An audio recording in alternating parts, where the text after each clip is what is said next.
Welcome to the University of Michigan Dentistry Podcast Series, promoting oral health care worldwide.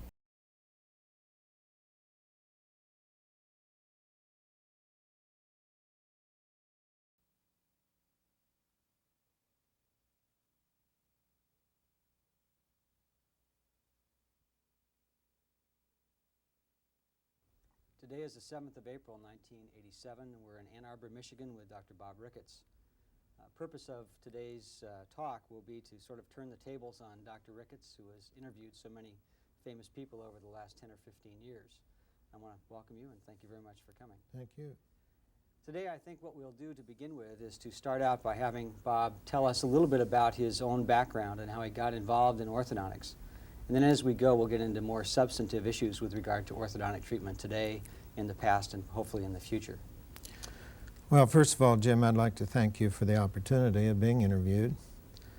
As we said, I'm still at an age maybe where I still have my faculties. I hope so. Hope so. I suppose the best way to describe my interest in orthodontics per se was going back to my sophomore year in dental school, when the first lecture I heard in orthodontics was by Tom Spidell. Really? He was head of the department at that time at Indiana University, and I felt that orthodontics was the ultimate challenge in dentistry. So at the level of a sophomore, I had an interview with the dean, who was Dr. Bill Crawford at Indiana University. And I told him that I was interested in orthodontics, and I was probably going to be interested in graduate work and in research. And he, all at once, he almost came out of his chair and applauded me and laid back and says how glad he was that, because he had helped me through my career from football into dentistry, and it was a very difficult task for me to make it. We learned at that time, we had technique courses in labiolingual. Really? So the first technique that I learned was labiolingual technique as a student at Indiana University. Mm-hmm. Then my senior year, I had the opportunity to actually start practicing orthodontics in dental school. Really? Yeah. Now, was that through the orthodontic department? Yeah. And the reason for it was that Spidell had left. He had taken over a deanship at Loyola in New Orleans. And there was nobody to treat the cases that he had left. So this was left to the head of the pedodontic department, Drex Boyd. And I just bugged him to the place where he finally let me start putting in ideal arches and tying wires and using ligature tying pliers and using ligatures. And so really I got interested in the edgewise mechanism as a senior in dental school. Now, when did you go to dental school to begin with? What Indiana. year did you enter? I entered in '42. And you finished? This was in the war, and finished in '45. So I went, ours was a speed-up program, so I went through dental school in 2 2/3 years. Now, did you go directly into orthodontics from there? I had, in my junior year, the very beginning of my junior year, I had hitchhiked to Chicago and had an interview with Brodie. So I was admitted to the class of '45 in 1945 because we graduated in August and I was supposed to go there in September of '45. Meanwhile, they wanted us to come back in the service, so I had to put in 2 years of duty in the Navy as a dental officer. I was pretty bent out of shape at the time, but I think it was a marvelous experience for me because I did have some opportunities in the service that I think added to my base, my foundations. And I think I was much better prepared when I went this time. I was then admitted to the class of '47, but by the time now there'd been an accumulation of really some good record people, and I was put on as an alternate with, would you believe, Przansky and McGonigal. The three of us were the alternates. Is that right? Finally made it in the class. During my tour in the Navy then, I took all my books with me. I completely reviewed every textbook that I had in the 4 years of dental school and those 2 years in the Navy. Now, part of your coursework, particularly the course that you offer at in your own office facility, stresses anatomy very heavily. Where did that all come from? I'm not exactly sure. I always liked anatomy. I always liked anatomy and physiology. And I always felt that if you didn't know your anatomy, that you were pretty much lost when it came to discussing the details of function, the details of physiology. So I always felt that anatomy was a basic reference, and that probably osteology was the foremost reference that anyone could have, because if you didn't have that, you didn't have an orientation, and if you didn't have an orientation, you couldn't learn. Now, how much cephalometrics was used in the program when you entered? Is this something? At Illinois? Yeah. This was in 1947, and at that time, Downs was just still collecting his material, which he published in '48. Mm-hmm. We did get the Downs analysis. The class ahead of me, however, as a reference point, used their cephalometric analysis from physiologic rest position. And of course, by that time, Downs had given that up. Originally, it had been done at Brodie's insistence, I think, because of this prevailing thought at that time that everything emanated from rest position, and that was a constant thing, and that's what you had to treat to. And part of my original work discharged that idea altogether. One of the things that I have seen in the last few years among our own residents here at Michigan is I don't think that they really appreciate Dr. Brodie and what he did and where he sort of fit into the whole scheme of orthodontics and orthodontic history. Can you give us a couple minutes on Steve Brodie? I could. And I suppose it started, the first time I heard of Brodie was from Dean Crawford. And when he asked me if I was going to go ahead and pursue this, he said, well, there's only one place to go, and that is to Brodie at Illinois. I say, why him? He says, well, he's the only one that's going to teach anything. And I thought that was rather strange, that there would, in all of the dental schools in the country, that here's one person. And so naturally, I was interested in an interview with him. And so, as I said, I hitchhiked up there. And the minute that you walk in the presence of Brodie, you get the idea that this person is a very sophisticated and knowledgeable person, and one who has this talent of stimulating you and wanting to stimulate you. That first interview, one of the students came in with a patient, and the patient had just been retained. And I looked in the kid's mouth, and it was just beautiful. And Brodie said, wouldn't you like to do orthodontics that way? Wouldn't you like to be able to do that? And I said, boy, would I.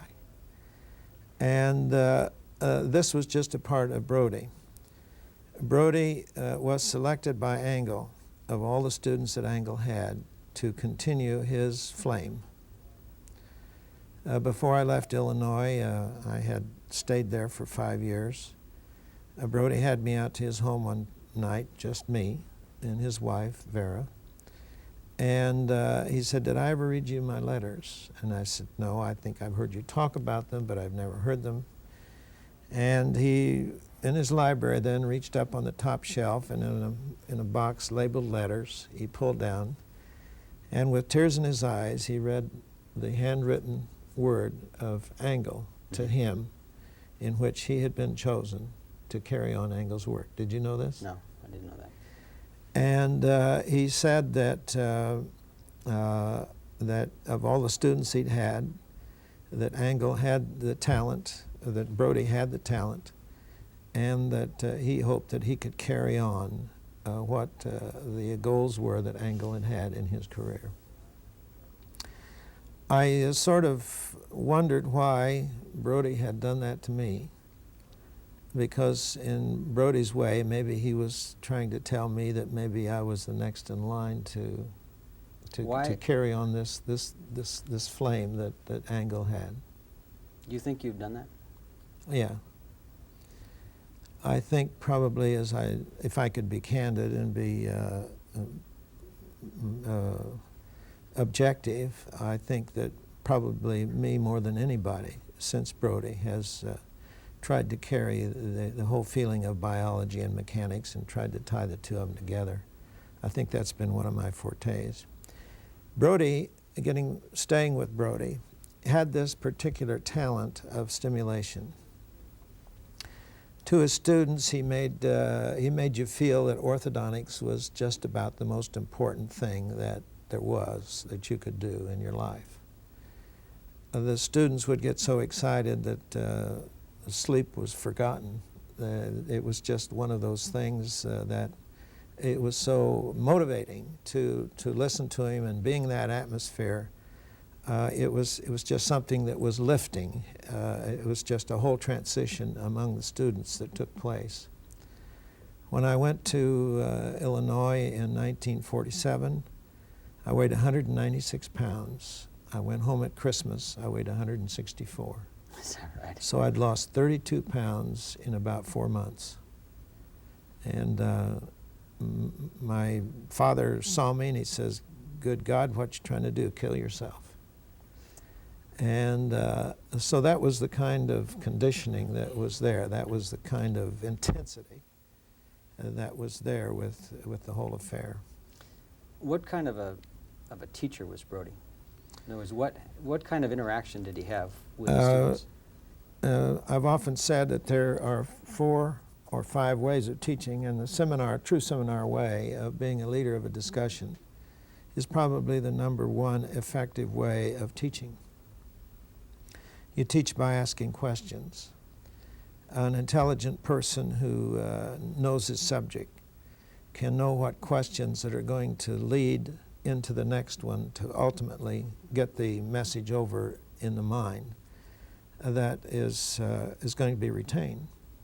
The nice thing about teaching in this manner is that a thought that comes it belongs to the student.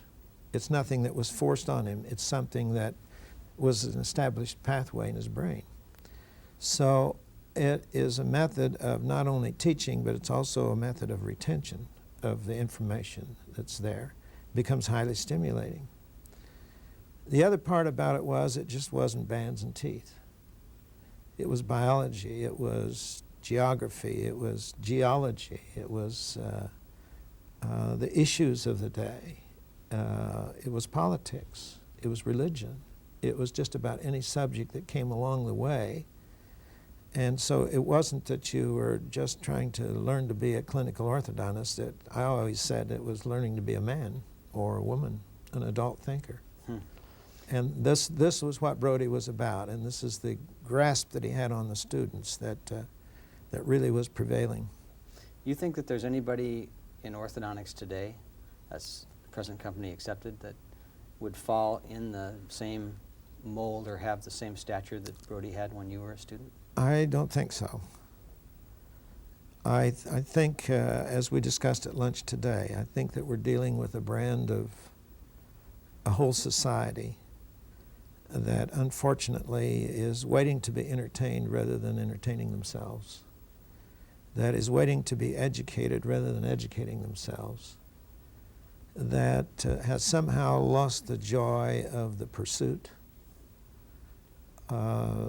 I don't know exactly all of the social factors that are involved, but it's going to be a rare student that comes along now that's going to catch this flame. They're bound to be there, but I don't know who it would be right now. I think even if many of the people in education today, if we would have a Brodie come along, that I think that our social problems are such that he wouldn't dare treat students in the manner that Brodie treated them to make the most out of them. Brodie had the idea, and I discussed it with him many times, that the very moment that you tell a student that what he does is acceptable, then he's going to become complacent and he's going to fail to grow. That if he thinks he's already there, why should he work any harder? And so it's anytime you make too many compliments, you are killing the incentive, at least at that level of education. Maybe if you have a child that needs some encouragement, some patting on the back and some loving and so forth, as a youngster. But by the time that you reach an age where you should have maturity, I don't think that compliments is going to get ultimately the most out of a student in his career. I really don't believe that. So that's what Brodie had, that he got from Angle because that was Angle's philosophy and teaching also. So look at the impact that Angle and then Brodie had, particularly in education. Who else on the Illinois staff had an impact on your career? Well, of course, Brodie was number one because he was the kingpin and he was the force. When I was there, of course, Bill Downs was the guy that we really looked to for clinical knowledge.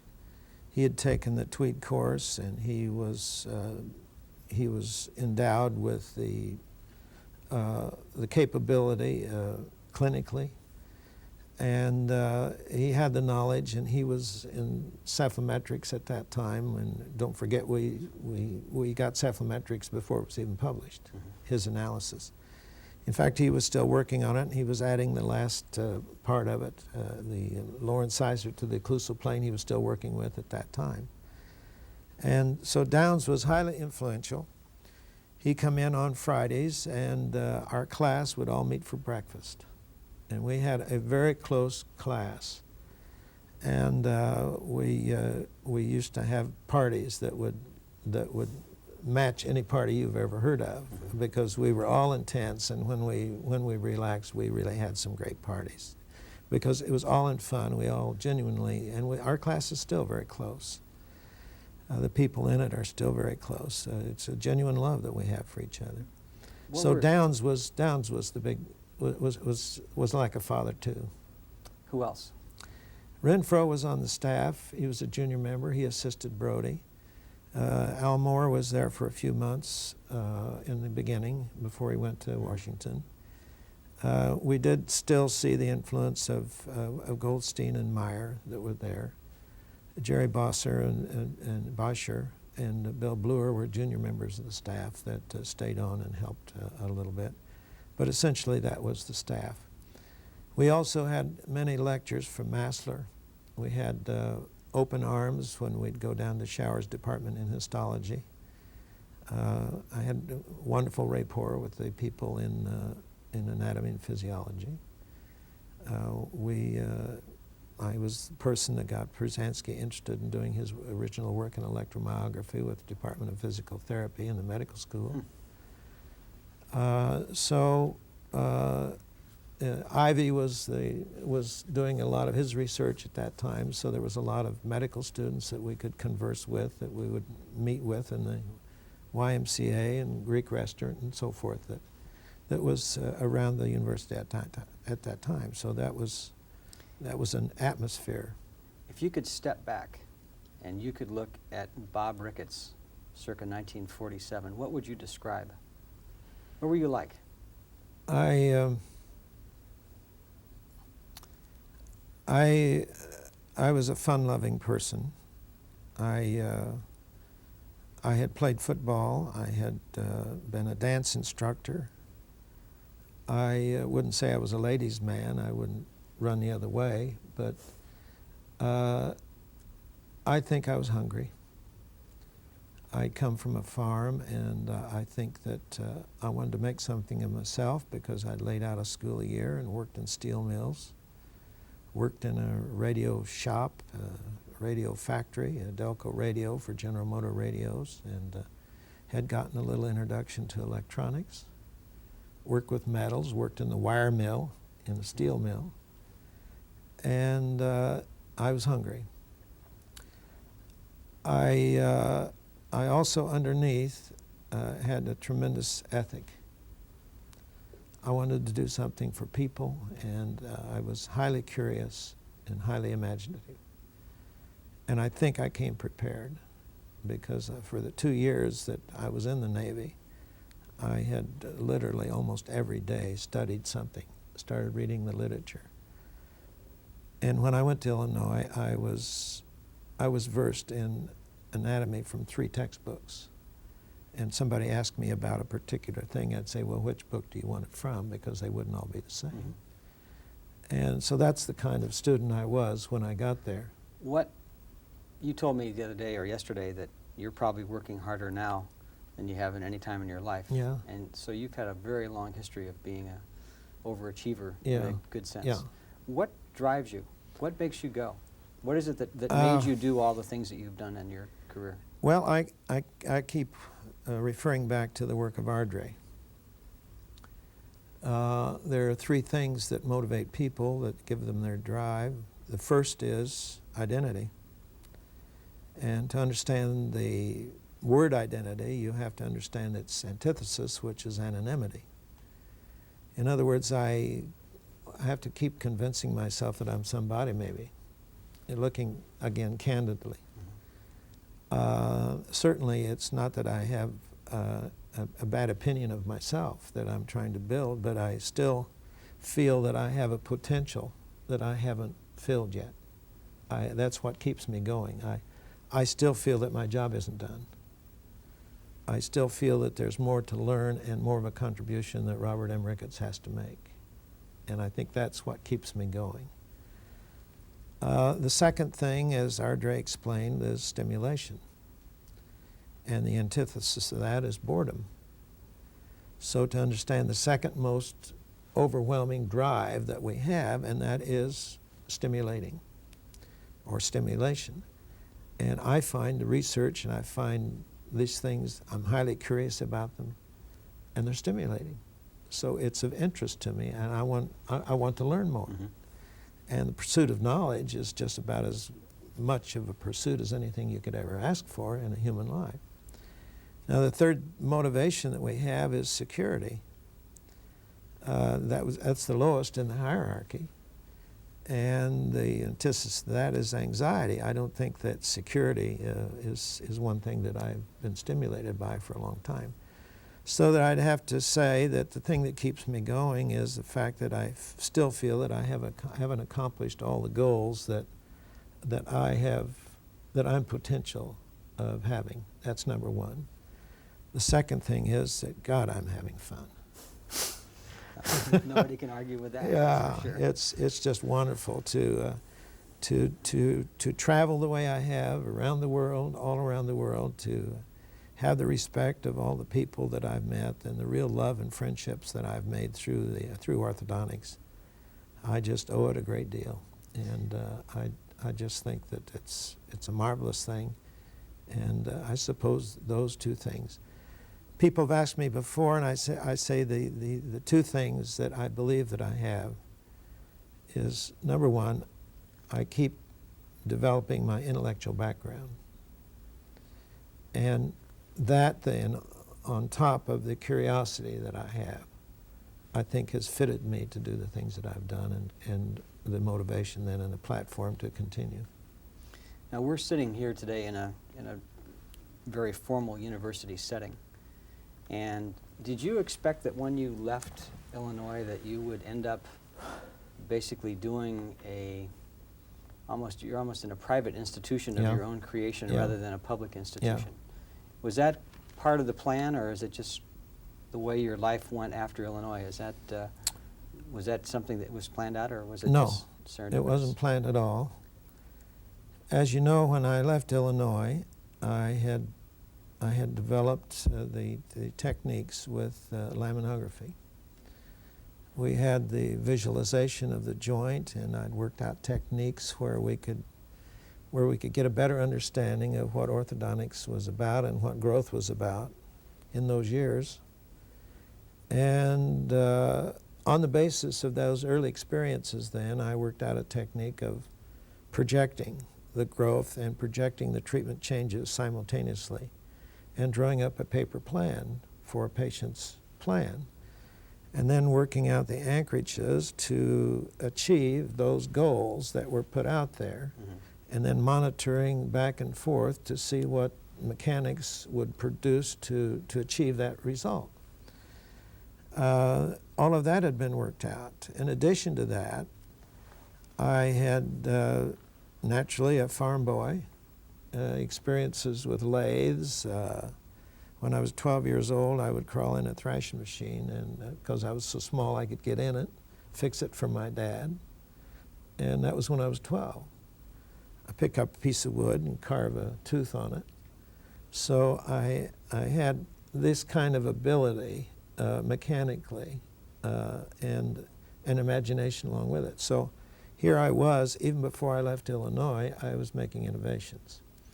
And in fact, Brodie came to me one time and asked me, please, if I wouldn't mind, I was no longer wanted to supervise cases in the clinic.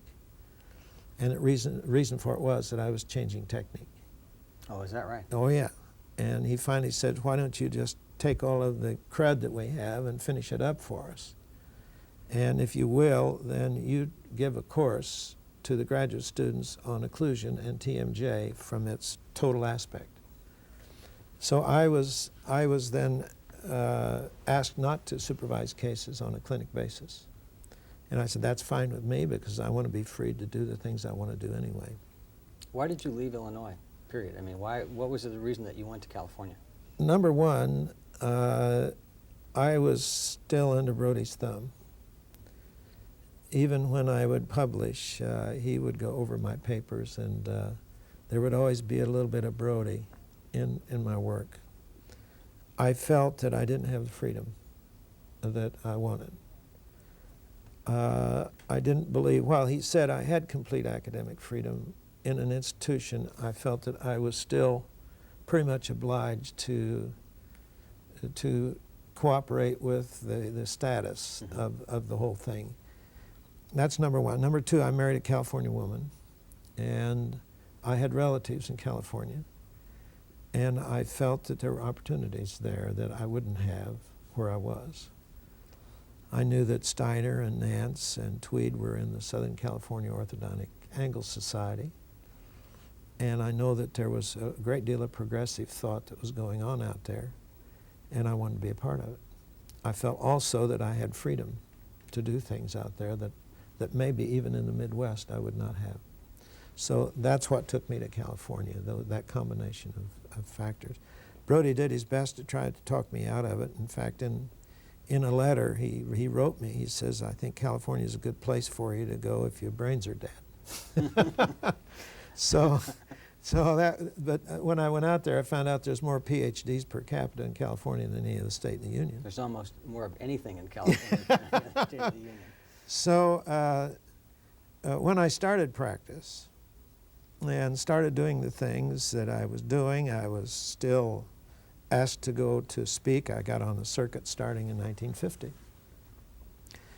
getting up to explain my research and what the findings were and imagination things that we were doing and where we thought things were leading. And it wasn't long before I began to have visitors.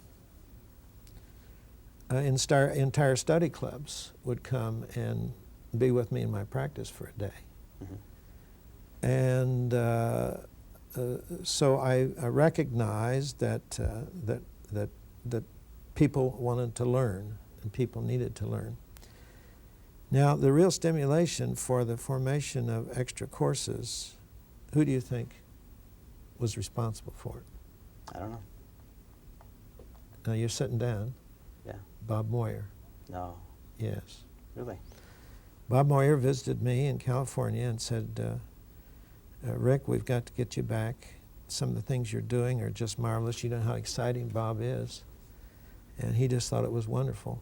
And I have to give Bob a lot of credit because he was one of the very few people who encouraged me. Most of the people, you have to understand in this time and age, when many of these thoughts had come and many of these things were being done, that I was overriding all the criticism all the time. Everywhere I would go, I would be in fights. I mean, I've given lectures and walked out of my lecture and walked down a hall and everybody would turn their back so they wouldn't have to look me in the eye, say that it was good or bad or indifferent. Now, but Bob stimulated me to... When was this? What years are you talking about? We're talking now about 1962. Okay. He came back and started talking about the things that I was doing. And he said, we've got to get your stuff in the University of Michigan. And he says, I've got a man back there that's just the guy that I want to get your work. His name is Bob Aldrich. And so I came in at Bob's invitation and put, I think, a 2.5-day course on for the alumni at Michigan, right here. And after the third day, I went to Bob Aldrich's home, and he wanted me to put a course on.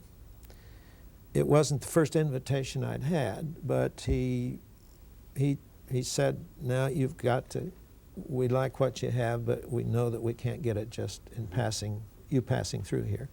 We want to come out, we want to pay you, we want you to give us an organized course. Please, will you do it? And I says, no, I'm not sure I want to get into this. I'm still researching, I still have my things that I'm working on, and I'm not sure that I want to take this amount of time. Finally, after an hour of him talking to me, Ransom Westover was also with him, Bill Klaus, Yes. and Bill Heisel. And so that group there in Aldrich's home that night in about 1962 or 63, I agreed to put on a course for them. So I then made some phone calls to some other people who had wanted to take a course. So in February of 1964, I put on the first postgraduate advanced orthodontic seminar, and that's how it started. Well, you know, Bob Aldrich now still practices in Ann Arbor, and he's told me many times about his being in your first course. Yeah. So that's great. Yeah. Now, you mentioned that you were a source of controversy. Yeah. And having personally also been in that spot occasionally, Yeah. I can relate to that. What would you say when you came out of Illinois in, let's say, the early 1950s? 52. Okay. What was the existing or pervasive paradigms that were existing in orthodontics? And where did you deviate? I mean, I know from now where you are today, but I'm not really clear as to what was the state of the art and then what was the new art that came out. Okay. As you know, in the 30s, well, let's put it in the 20s, the edgewise system was born out of the 1920s. It precipitated in 28 and 29, and Angle died in 30. His students took over, and they had this marvelous mechanism which you could control all the teeth, band all the teeth, get in, and you could. So the theory was in the beginning that you should be able to treat the entire malocclusion in the time that it took to treat the slowest responding tooth, which was the molar.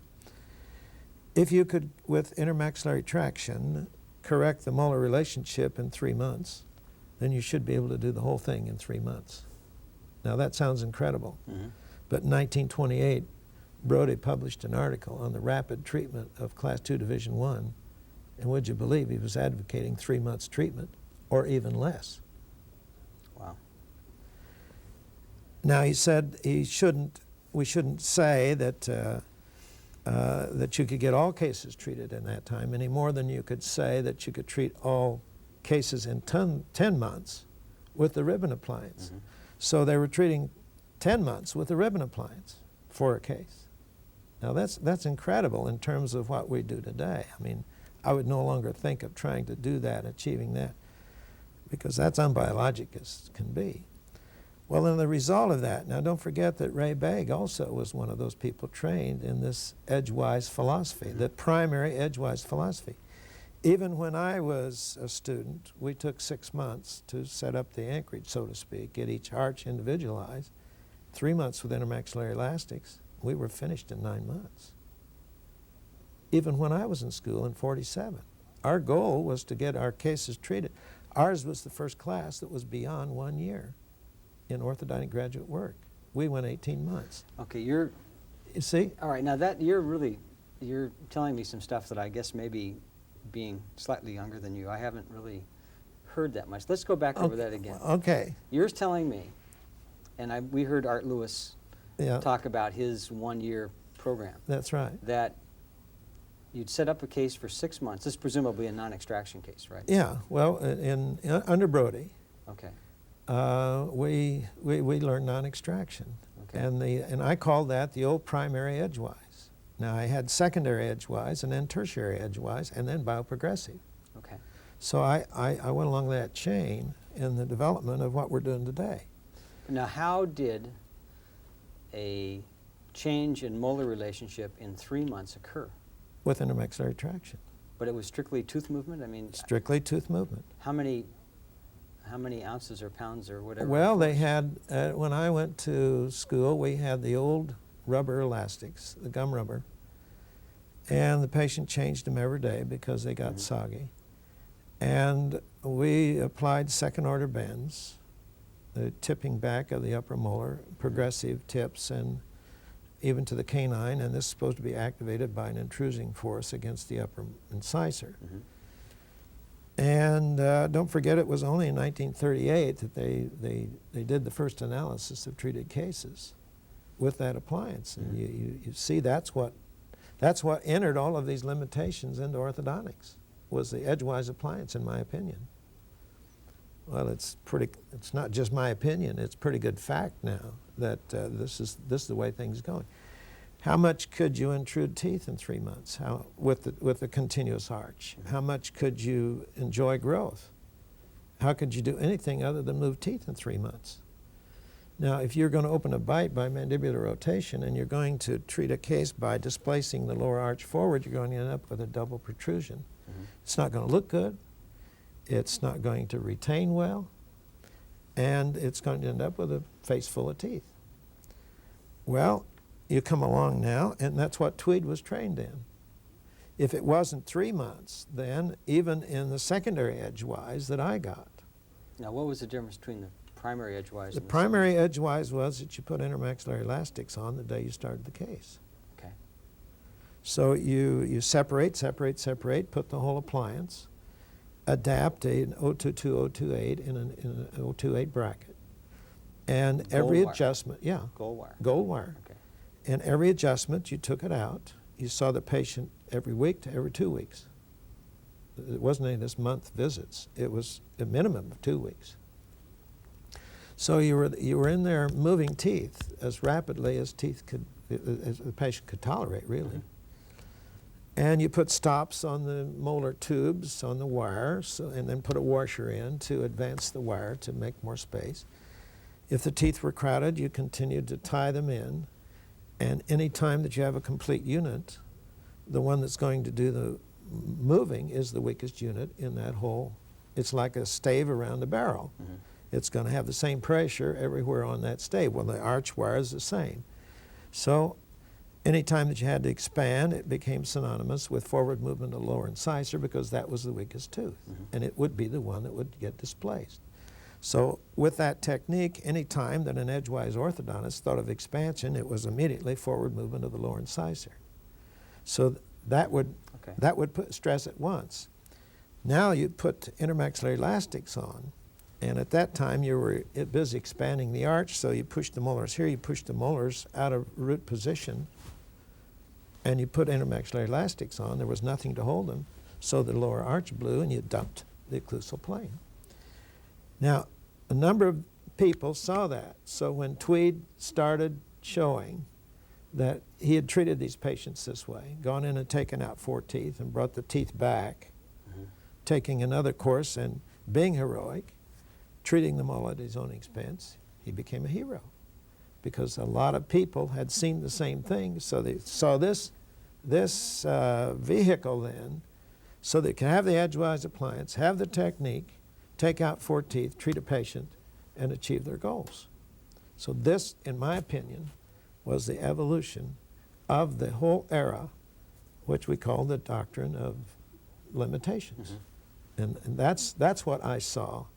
That's what I experienced. Don't forget, I came into orthodontics in '47. That was the year that Hayes Nance wrote his article on limitations of orthodontics, which incidentally was written by Wendell Wiley. Did you know that? No. It was Hayes' material, but it was written by Wendell Wiley. Why his name wasn't on, I don't know. But also, that was the same time, the next year, that Strang wrote the article on the fallacy of expansion in orthodontics. Now, here's a guy who wrote the original work on expansion, wrote the book in 1935 on edgewise technique, and suddenly now, in the period of 12 years, he had completely gone to the other side, where he was praising Tweed and that you could not really expand cases. And so this was the era that I came into. Now I come along with laminography, with growth forecasting, and with my experience with Downs and with Brodie and on my own, come in with this technique, and I had to cross then the Tweed group in Southern California, which was probably the strongest any place, as it was in Southern California, with Nance and Keedy and Steiner and Chuck and all of these people that were present there when I went in, including Tweed, was in that society. So I came into that hotbed at that time. Now, when I started opposing extraction, when I started putting in canine rises, because at that time you were supposed to take your cuspids out and put them all in group function. Mm-hmm. So I got into problems in occlusion. I got in problems because everybody was in this tie-back business of very vigorous forces. So when I started talking about lighter forces, and then later when I went into progressive banding of cases rather than getting all of the bands on at once, moving teeth out of the way by moving teeth, intruding teeth and so forth rather than by separators, that was strange to them. So I had that problem. Nobody believed that you could get a condyle back too far in those years. Nobody. One of the best known clinicians there was called me up one time. He says, "Rick, I think you're all wrong in this." I said, "Well, wrong in what?" He says, "I've never seen a condyle back too far." I think he's what am I going to say? Yeah. So you put those together, and then the idea that I could predict, the idea that I could set up a case, call my shots, and then execute. It was, don't forget, when I went to California, there was only 5 cephalometers in the state. And 2 of those were in institutions. And nobody was using cephalometrics at that time. They were still in, I remember one of my colleagues over a beer one time, he says, well, tell me what you can really see with cephalometrics that we can't get with our models and our photographs. So that was the climate that was prevailed in 1952 when I went to California. They were grinding teeth. Tell me about the interaction between Brodie and Tweed.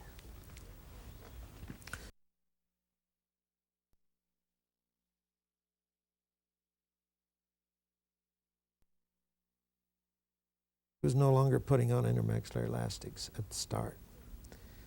He was beginning to think in terms of taking longer to treat patients, and having taken his practice for 2 summers when he was gone on vacation, I knew what he was doing, and he didn't even treat his cases as fast in his practice as we did at school. So he had to treat cases faster at the school for the technical aspects of getting students exposed. So he extracted in his own practice, and my judgment was, in seeing his practice, it was about 15%. The technique that he used for extraction when he did so was to go in and level the arches, as we had done typically, take out the bicuspids and then nothing but tiebacks. Mm-hmm. And as you and I both know, that's going to be a way of displacing the lower molars forward rather rapidly, but that's the way a lot of extraction was done, even with Tweed, with these vigorous forces, before he went to class 3 elastics. So this was what was happening in the 30s. Angle had gone through, because when Angle came into orthodontics, the pendulum was all the way on the other side toward extraction. Mm-hmm. All class 2s were treated by extraction of upper bicuspids, moving the upper incisors back over the lowers. All class 3s were treated with taking out lower bicuspids and bringing them in under the uppers. And that's the status of orthodontics when Angle came in. Now, Angle then found along about, I guess, 1895 or 1898 or somewhere in there, just before the turn of the century, from Baker. He called it Baker anchorage. And he found that intermaxillary elastics could correct a whole arch. Now, nobody would think that just a light, little, thin intermaxillary elastic would be strong enough to move a whole arch of teeth. Mm-hmm. But when that was discovered, then they they began to employ it, and Angle saw that now as a vehicle where he would not any longer have to extract teeth. He also had the idea that with treatment, particularly at the young age, and this is something that a lot of people don't understand, that Angle advocated very early treatment.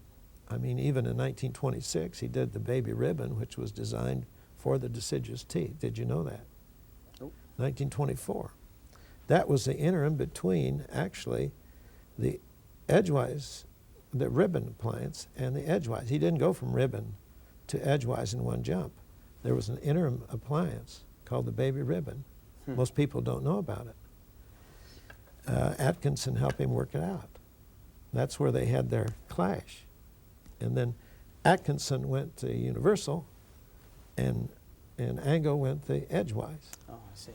That's how the clash occurred, and both of them got patents the same year in 1928. Did you know that? No. That's what happened.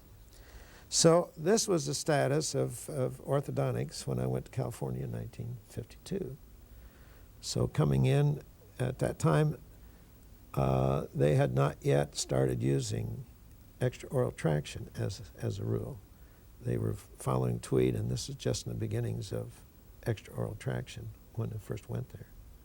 So that was the status. Now, when did the term bioprogressive come into existence? Okay. By 1958, we had started with class 2s with second order bends, and by the time that I started my practice in 52, with the studies that I had done, I found that was nonsense. In theory, it would work, but practically it didn't. It just couldn't be controlled the way that it was anticipated to be controlled.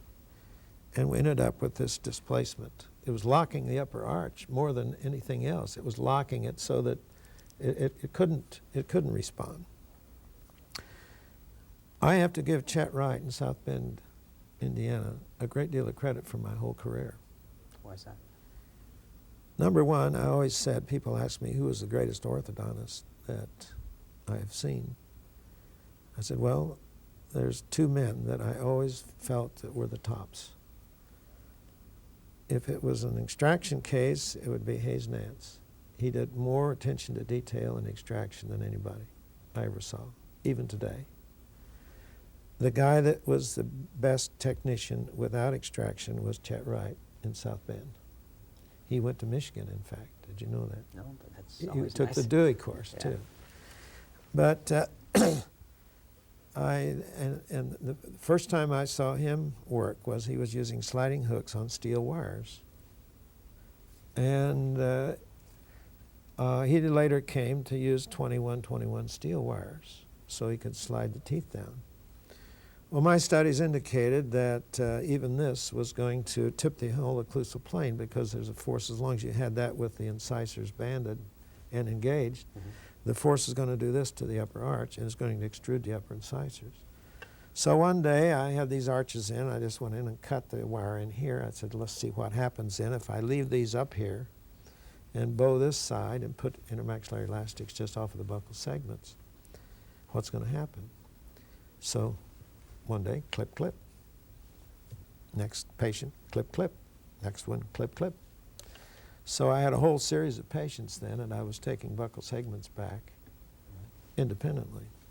Well, that gave rise then to understanding then the forces that were operating through this part of the arch. The next thing that I ran into was this business of separation, which always bothered me. Separation meaning what? Separating all the teeth. Oh, okay. And placing of an appliance. So I started putting molar bands on, and only canines here, molars here and canines here. And I started moving teeth, intruding canines with this, and I saw the molar back up. And so I started banding teeth in a progressive way. That's where the word progressive came from. So I had been doing this by started doing it in 52. And then by 1955, I had started using preformed bands. And by 1958, I had worked out all of the preformed bands, and my typodont for the American board in 1958 was the first one that was all done in preformed bands, steel preformed. So with all these bands that I had, and pre-mounting of the tubes rather than just the brackets, working it out to the level of the margin of the band rather than the height of the bracket. And all this, I had a technique which was highly efficient. I could band up a case. I'd proven it with stopwatch. 15 minutes of my time for a full mouth. It's incredible. How long would it take before to do that? 2 hours. 2 hours. Yeah, so that's 1/8 the time that we'd been using before. Do you think that if bonding had been available when you started, that a lot I'd still been progressive, because the results of that, if I hadn't have gone through this technique and all of that, I wouldn't have understood what you can do with a molar from 4 lower incisors. That happened in '63. The utility arch was born as a result of experimental orthodontics and following it with cephalometrics. Of course, in those days, I did all my own head films, and I was racing. I was taking them all the time. So now putting that all together, in 1958, I was a guest speaker at the European Orthodontic Society and a guest of Bjork.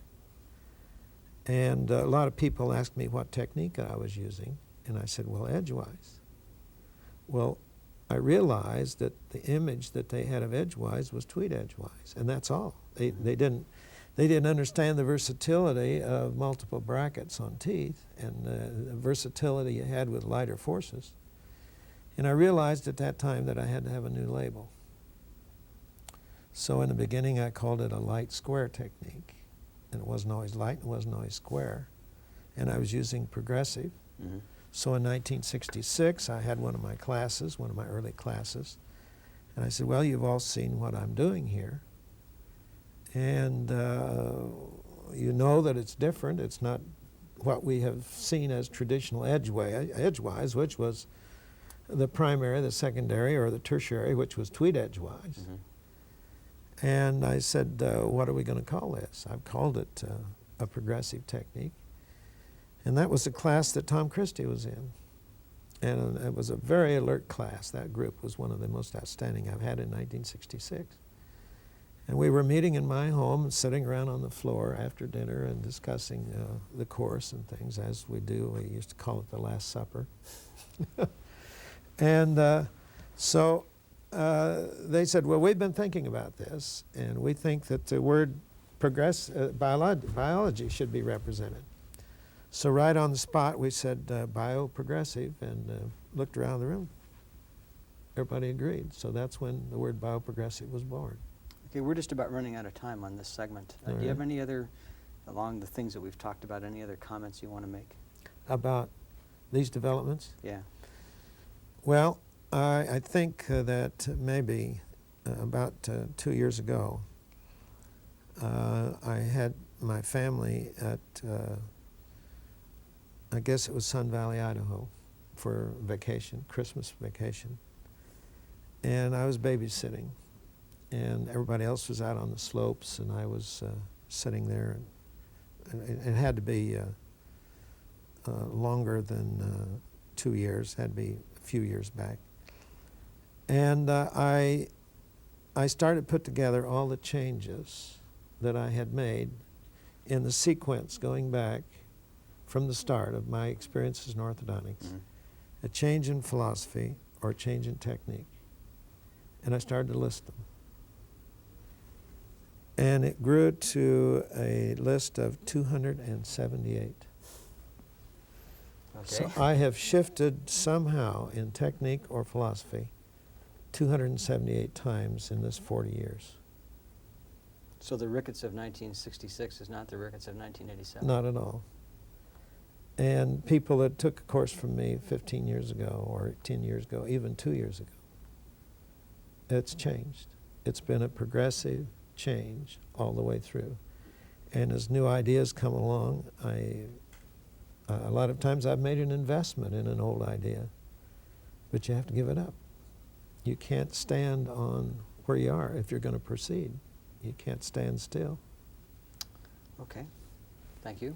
In the continuation of our interview, I know that you were requested, I think in 1965, by Bert Krause and Dick Riddell to submit an article to Vistas of Orthodontics. You want to talk a little bit about that? Because I think you said to me before that that sort of gives you a state-of-the-art of orthodontics at that time. Well, I think that I've referred to that article because it was a requested article where I had to, well, I actually wrote 2 articles. First of all was a phone call, I guess, or letter from Bert, who was a good friend and one that I always admired. And he had asked me to write a paper for testimony for Al Moore. And of course, I'd known Al for many years and respected him. I said, well, I'd be glad to. What subject? Well, do it on clinical research.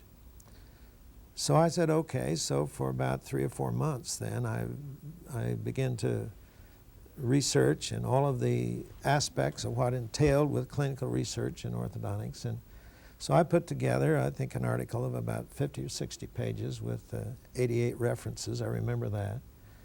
And I submitted it, and I was pretty proud of it. They said, well, this is a good article, but it isn't what we want. What we would like is specifically the clinical research that you have done, particularly in laminography and cephalometrics, and the work that you have done to date in orthodontics, in diagnosis and so forth. So I hitched up my belt and said, okay, I'll do it again. So I submitted this article, and that was in 1965, maybe late 64. And it's rather interesting that that is the same year that I started the advanced courses. Mm-hmm. So it pretty well represents the status of thinking that prevailed in that year, just when I started the advanced courses. In that article, I'd also classified lips, and I'd classified the 3 different types of tongue thrust that we were dealing with in those years, and pretty much the status of the joint, and pretty much the status of growth forecasting and all of that. So anybody that wants to go back and see the status of orthodontics in 1965, get out that 20 years ago now, almost, or a little bit more, of what was taking place at that time and the level of our thinking. What were the key issues? Mostly cephalometrics. By now we had begun to feel that there was something about the environment that we could control rather than treating to it. Open bites were a big problem, always have been. Class 3s with low tongues and cross bites. Relapse of open bite and cross bites are the #1 things that we have to deal with in orthodontics. So we were addressing those tough situations, plus forecasting. And some of the techniques of breaking up the arch and so forth were, I had come into at that time. And so that pretty much represented what I was talking about at that time. Now, in 1968, you published a paper on, I guess, to put it simplistically, all those things that you were taught you couldn't do that you can do. Okay. How about going through some of those for me? Well, let me give you a little bit of background for that paper in the first place. In 1967, I took my family and went to Europe. My wife at that time and 2 daughters preceded me, and they spent 3 months in Europe. I rented the home out and had my son in a camp, and so I lived in Riviera Country Club and rented our home out, which wasn't too bad. No. And I was supposed to go over there, and I went for 2 weeks on vacation, and then I started circling and lecturing. I had gone to Scandinavia, and I put on a course in Spain, and I think in France. Then I was to end up that lecture with an address in London, just an evening meeting in London. And I wondered what I was going to say in London when I got there, because I had already experienced several conflicts with people in England who were really entrenched in this doctrine of limitations. And they, so much to the place where many people wouldn't even try to treat the lower arch, as you know. The doctrine of limitations coming from Nance's article. Well, they were using that as a vehicle. But somehow or another, with the scheme that they had there, What do you mean, scheme? The social scheme. Oh, okay. You mean National Health Service? The National Health Service, they called the scheme. Yeah. And I remember at that visit, or maybe before, I don't know, that I knew Jack Tully very well, was entertained in his home and so forth, and went in and saw the cases that he had. And I went there with him, and I had seen the cases. And he says, we went to have tea. We were there for about an hour and a half, and it was time for tea in London. You know? Yeah, right. So we went back, and he says, well, what do you think? I said, what do you mean, what do I think? What do you think of our treatment? And of course, I was in shock. And I said, well, I hated to say it, but in my mind, I thought there were some cases that didn't look much better than they were when they started. And I said, well, in my opinion, you're just ready now. You've done your primary treatment. Now you're ready to finish the case. And that was as much as they could offer the patient. And the irony to me was that they had used all of the knowledge that was in orthodontics out there to justify that approach, that it was as good as anything else you could do. Well, of course, this I opposed. So I knew that they were in this whole philosophy that you couldn't do this, you couldn't do that, and everything. So it came from that lecture in London. While on my trip, I had gone through the Greek islands, and I had visited Ephesus. And I had seen all of the crumbling pillars, and I had stood in the amphitheater where Paul had addressed the Ephesians. And it was one of the greatest experiences in my life, to sit there or stand there in his place and realize that this is all history, and that this abandoned town had really still was there, as it was in the beginning. So when I got there at London, I labeled my lecture "The Crumbling Pillars of Orthodontics." Have you ever heard it? Yeah, I knew that. I've Yeah. heard you say that, but I didn't know the So background. that's when I started putting this list of things together that I could no longer believe. That's what started it. That was in the summer, and that fall then I addressed the Angle Society in New Orleans. They had the national meeting, and I was asked to be on the program. So I enlarged that talk, and I labeled it at that time Public and Professional Problems in Orthodontics, because at that time we were beginning to see that there was a lot of problems in orthodontics with general practitioners.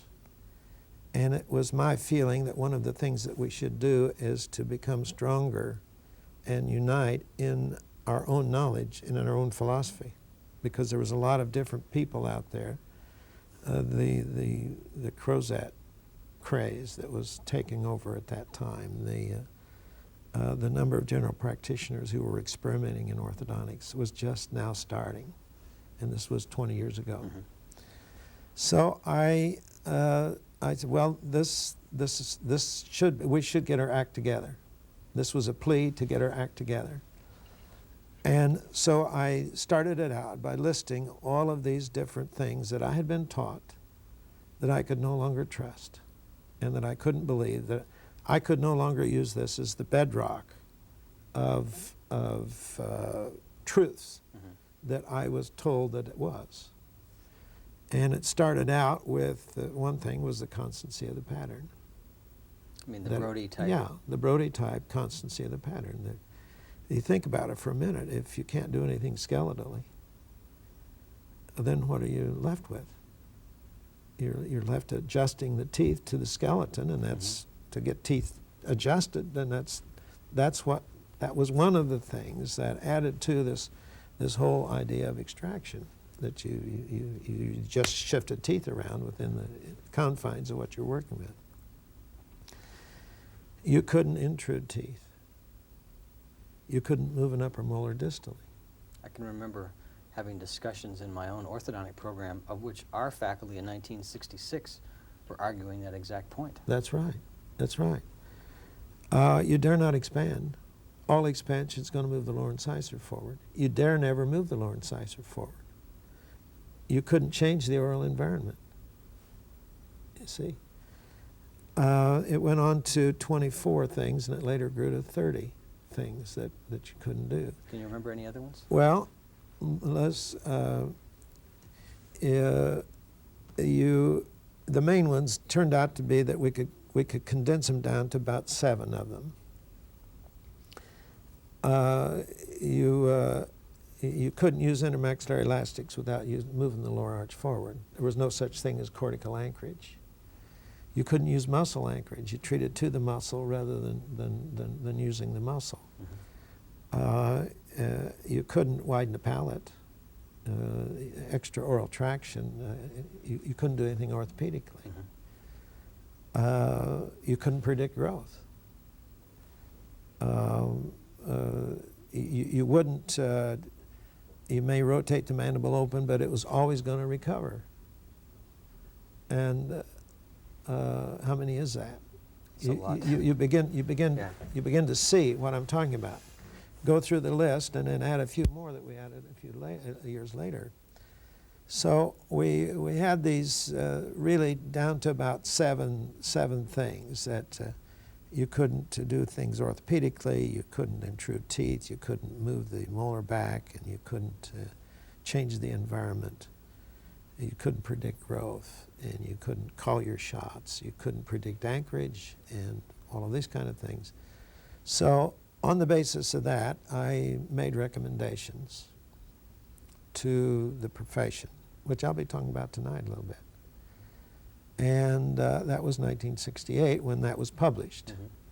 So it took a year from 67 to 68 to, and I remember working with Art Lewis at that time on that paper. Mm-hmm. And he said it was too much for one paper, so we broke it in 2 parts. So it's actually a 2-part paper, 68 and 69, and maybe all in 68, I forget. What do you think are your, let's take those pillars, Mm-hmm. and let's look at the treatment aspect of things that you do today or 20 years ago that you were taught you couldn't do. Now clearly utility arches are one of the things that you would be talking about with the intrusion of teeth. What other, including that, what other specific treatment? Let's start out maybe with how I discovered them in the first place. I started setting up cases in 1950 for surgery and for orthodontics. The first surgical VTO I did was in 1950. Mm-hmm.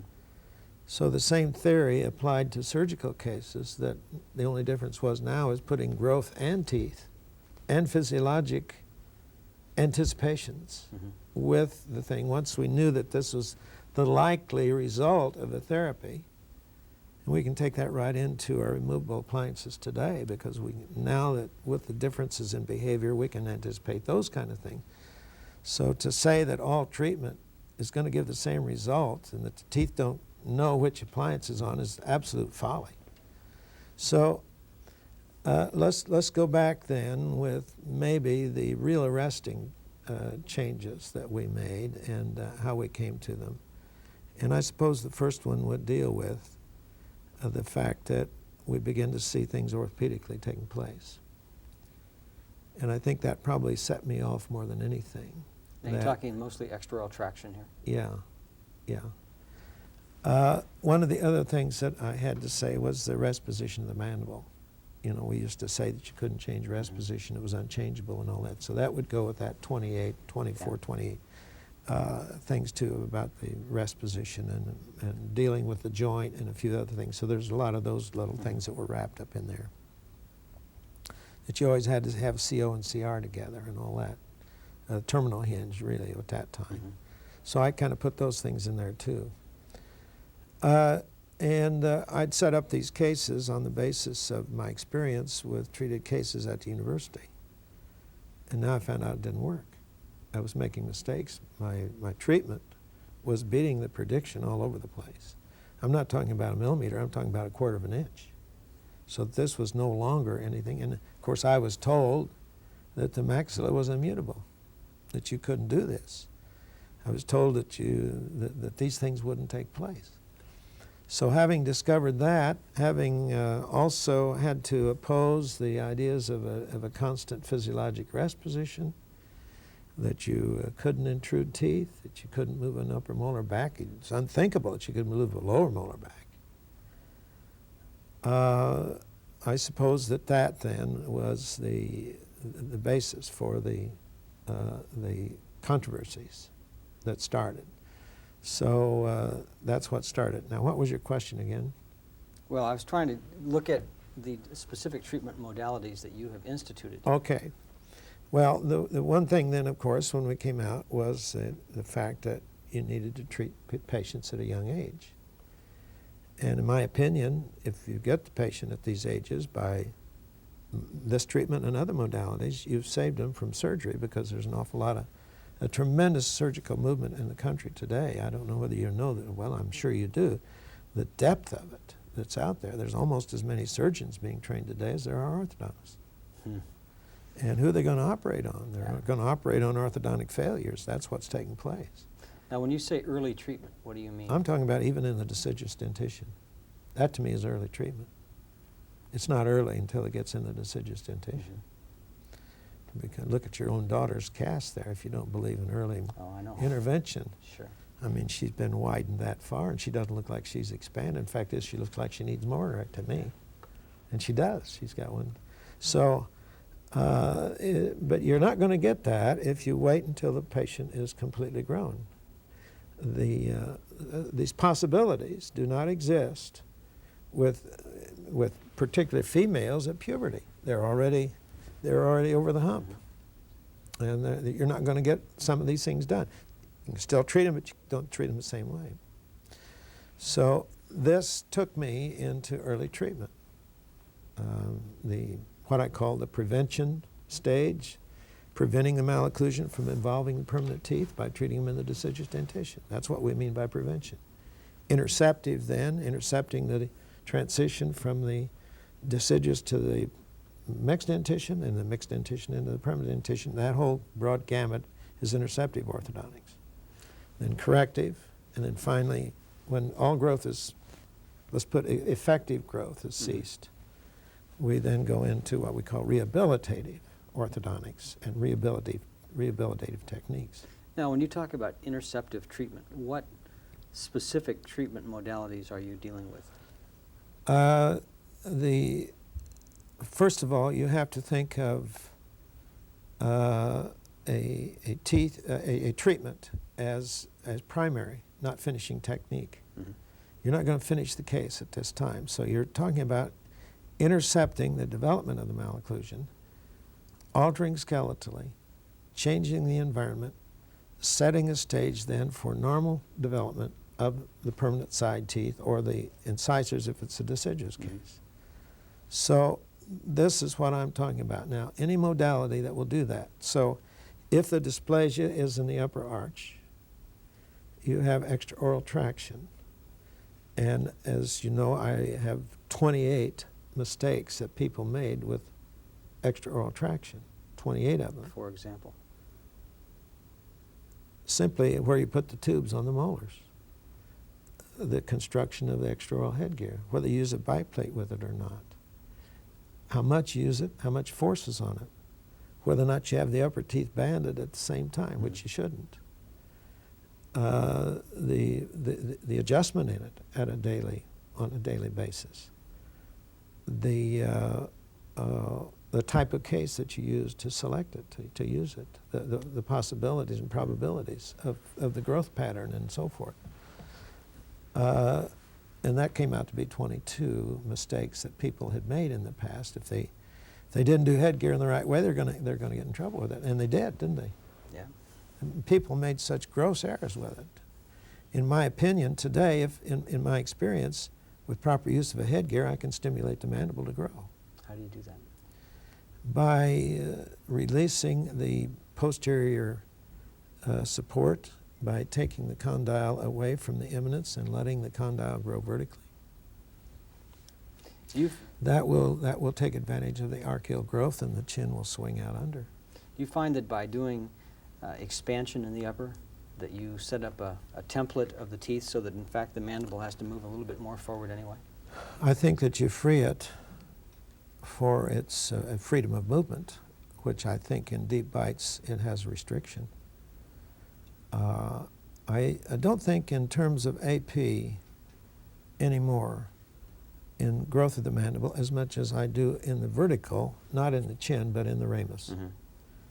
And I think it's because, and I should talk to you about this, because you've looked histologically at as many joints as anybody I know. But my impression is that in the human, the bulk of the cartilage is on the anterior superior slope. Well, on the superior Yeah, part of it. yeah, and that it's growing superiorly. If you look at the back end of the condyle, a lot of times you've got resorption taking place. Well, I think Bjork has shown that somebody that has a horizontal growing mandible will be growing vertically at the condyle, That's which I right. must admit is a concept that I don't think everybody totally understands. That's one of the first things that I had to overcome also.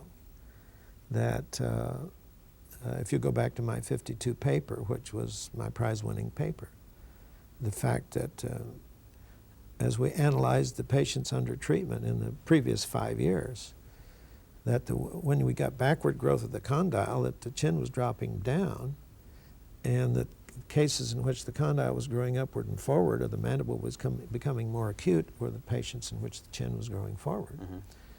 Therefore, if you really wanted to change a patient in their pattern, that it made sense then that you wanted to get the vertical growth so that you could get the chin coming out underneath the maxilla in class 2s. The opposing of that is the opening that takes place in class 3s while the chin's still growing forward. Those patients are developing overclosure. I know when I took your course in 1974, one of the techniques that you advocated at that time was the quad helix appliance as an interceptive device. Mm-hmm. You want to discuss that a little bit? Well, this started with the old W appliance. When I was at Illinois, Brodie came to me my second year and asked me if I would be the orthodontist for the cleft palate program at the Crippled Children's Service at the State of Illinois. I was a part of the original cleft palate team with Kep Baker and Przansky and the ear, nose, and throat people and all that. He also said, do what you can, anything you can do, to prevent the mutilation that the surgeons are doing to these cleft palate children. And he says, you have absolute freedom to do anything you want to do. So I began to look around for techniques, and I consulted at that time Bill Adams at Indiana. And he was original. He showed me the original Pollock W. I didn't know that Pollock had designed it. I didn't know where it came from. Pollock later told me that he did and wrote a paper on it, in which was entitled History Repeats Itself. Do you remember that paper? Yeah, a long time ago. So he took credit for the W appliance. Well, I didn't care who did it. I just didn't know that he'd done it.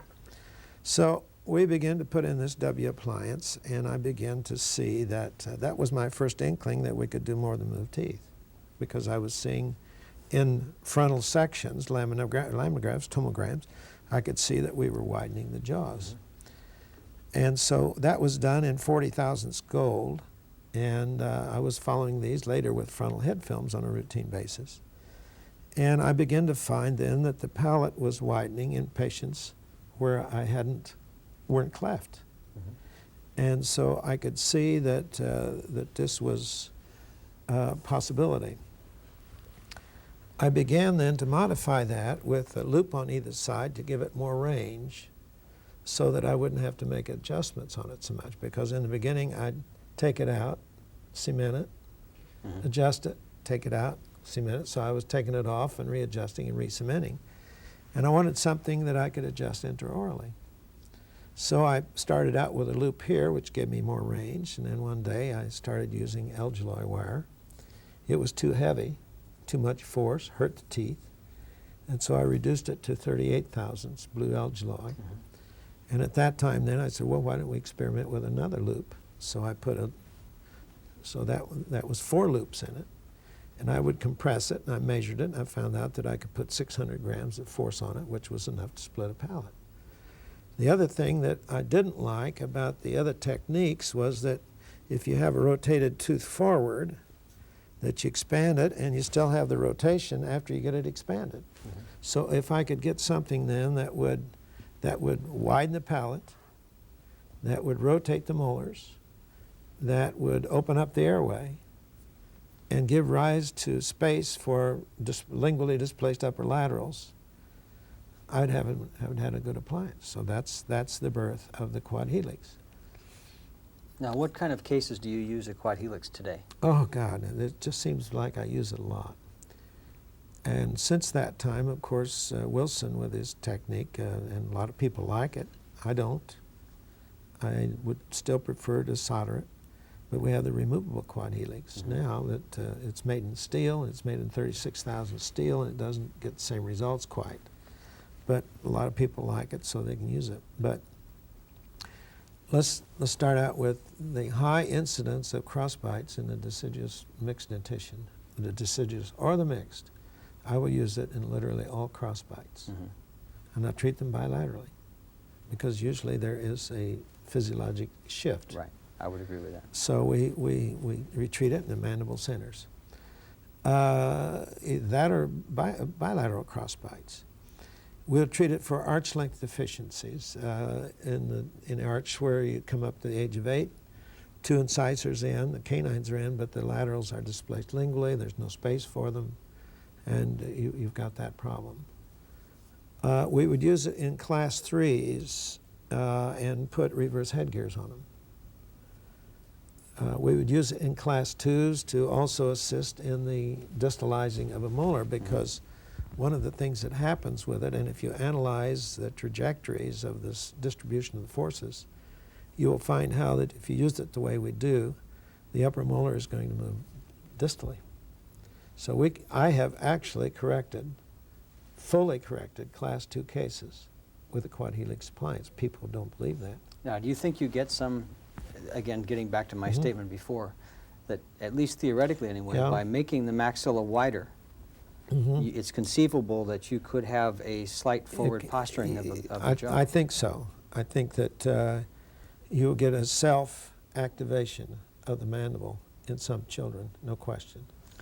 I think when I was going through my training, I had heard the statement regarding headgear, for example, that if in cases it had cervical headgear, that many times the clinician would perceive more growth in the mandible. Yeah. Does that still fall into the same category? Have you seen that? I think that that's a possibility. And the way I've explained it is, again, you have to come back. I don't know whether in an interview like this people fully appreciate the concept of archeal growth of the mandible.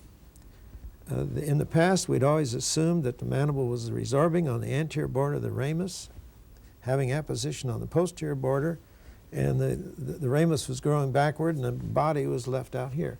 Well, that just doesn't make sense, because nature's not going to lay down a great big external oblique ridge here only to resorb it in the next moment.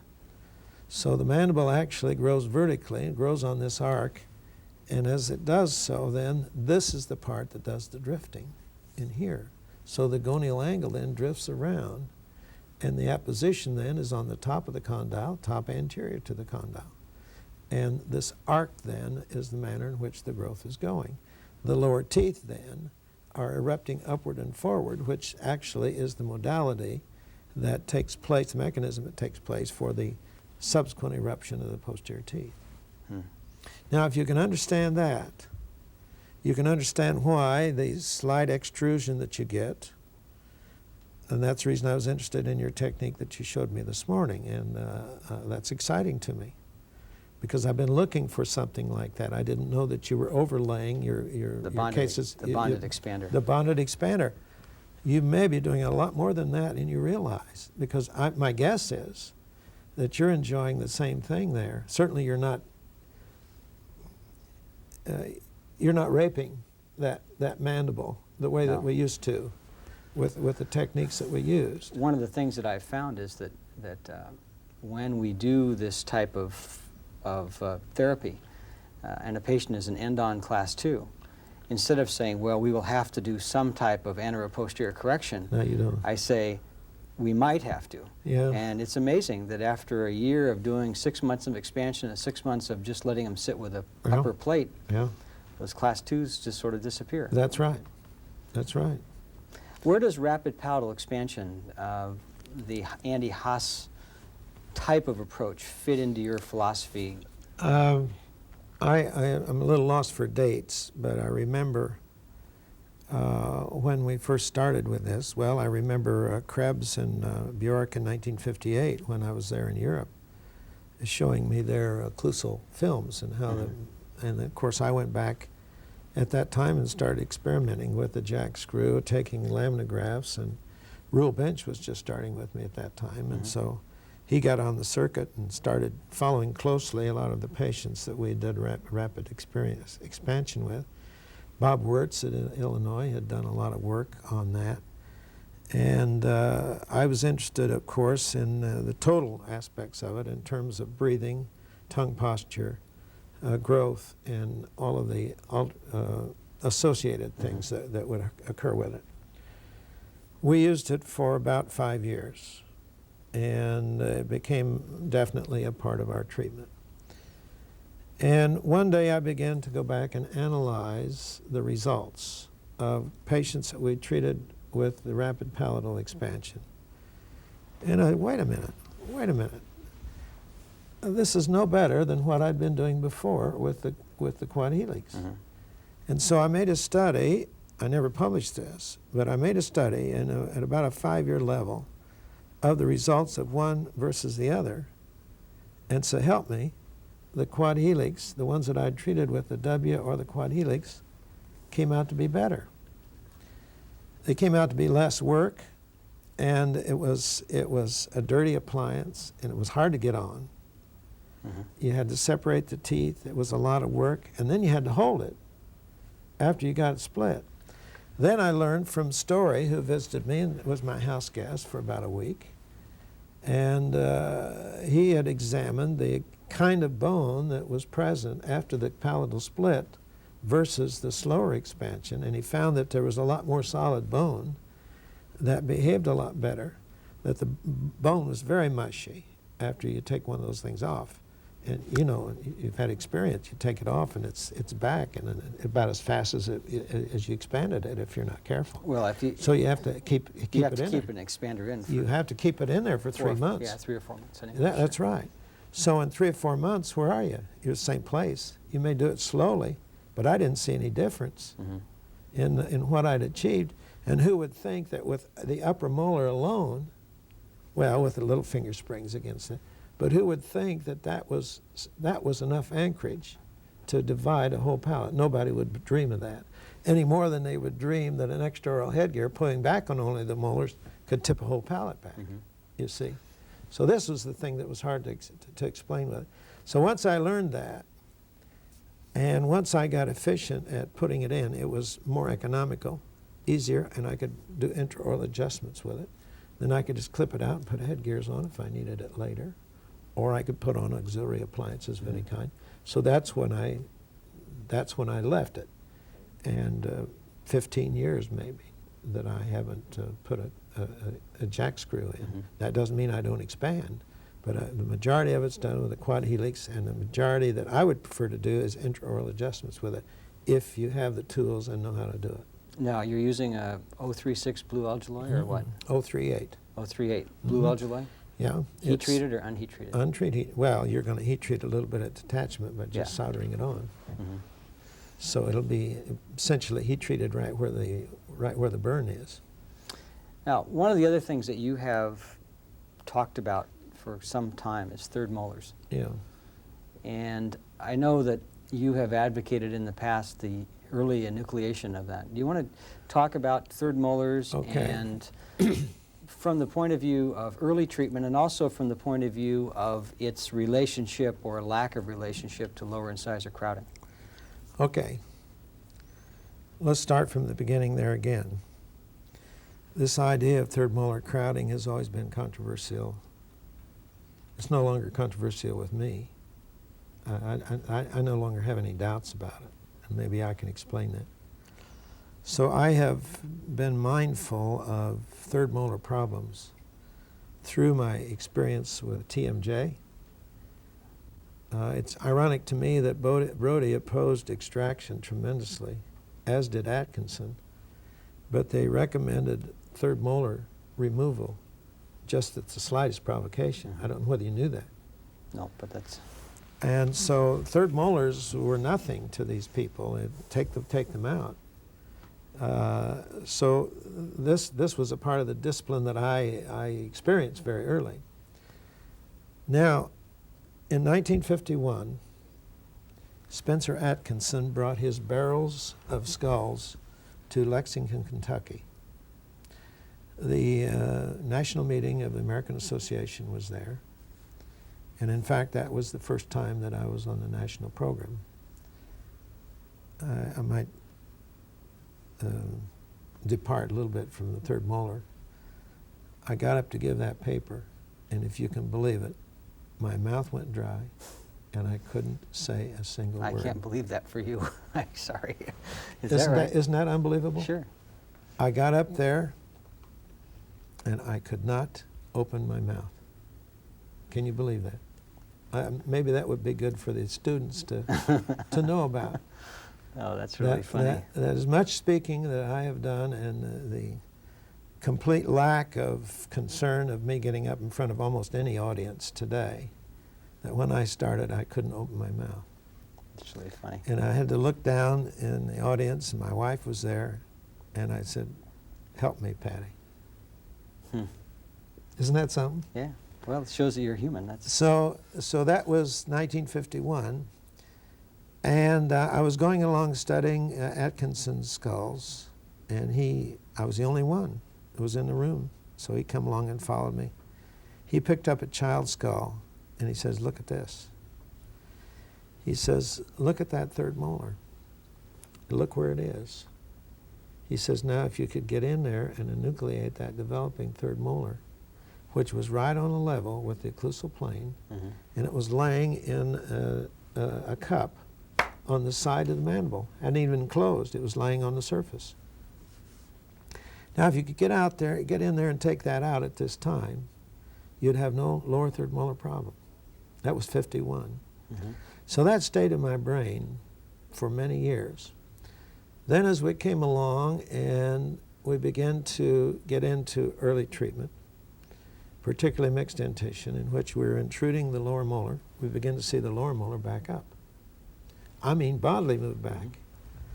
And if the treatment was severe, it would tip back. So now we had the second molar, the first molar over the second molar, and the third molar right up here. So we were impacting second molars with that treatment. Now, not a lot, and every once in a while you'd get in trouble. So here I kept looking at that third molar there all this time. Now we come along in 1970, and I finally discovered this arc, and I said, now I've truly got a long-range forecast. And we begin to see the order that the occlusal plane took to xi point, and we could predict how the lower occlusal plane was going to develop. Well, that did it.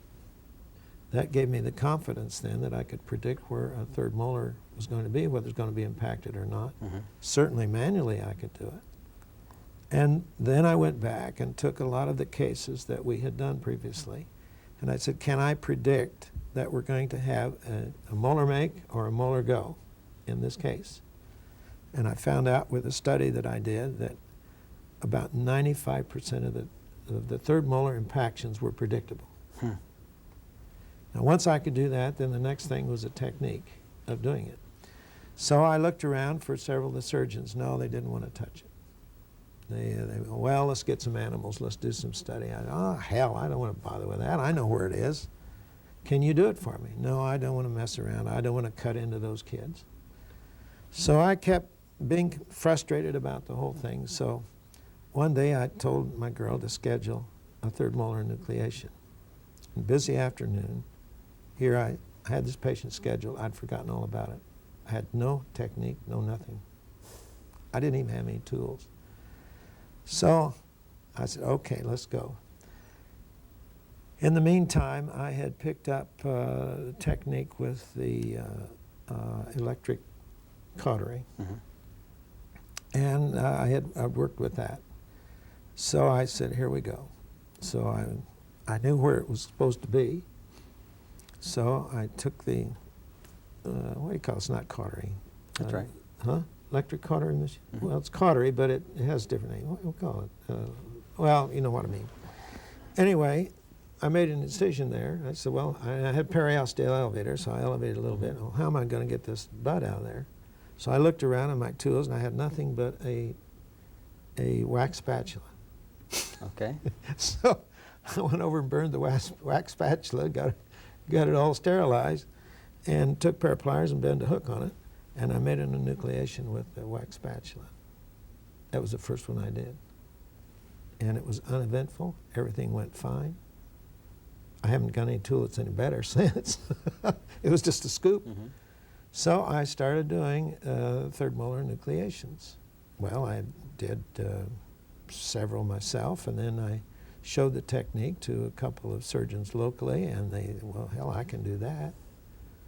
If you give me the diagnosis, why, I'll do it for you. So I suppose several hundred, I don't know how many, I lost count, I kept track in the beginning, but the beautiful part of it is that in your mixed dentition cases, you no longer now worry about impacting second molars. Your second molar will go distally? Oh, it will fill half the space. The second molar will erupt distally right up into the crypt where the third molar was enucleated. You said before, just to have you articulate what you're thinking, what do you think the role is of third molars with regard to? Well, number one, I'm not promiscuous with their removal. I think everybody should understand that anything that's not more maybe in the range of only a 30 to maybe 35% probability, if there's that much, I have to have, in other words, about a 70% probability of impaction before I'll enucleate. So I think I'm pretty careful. I mean, that gives me a 20% margin. And as far as I know, I've never made a mistake yet with it. Maybe one little black girl, maybe she had a tremendous amount of growth in the mandible. And I'd taken teeth out on her for a double protection.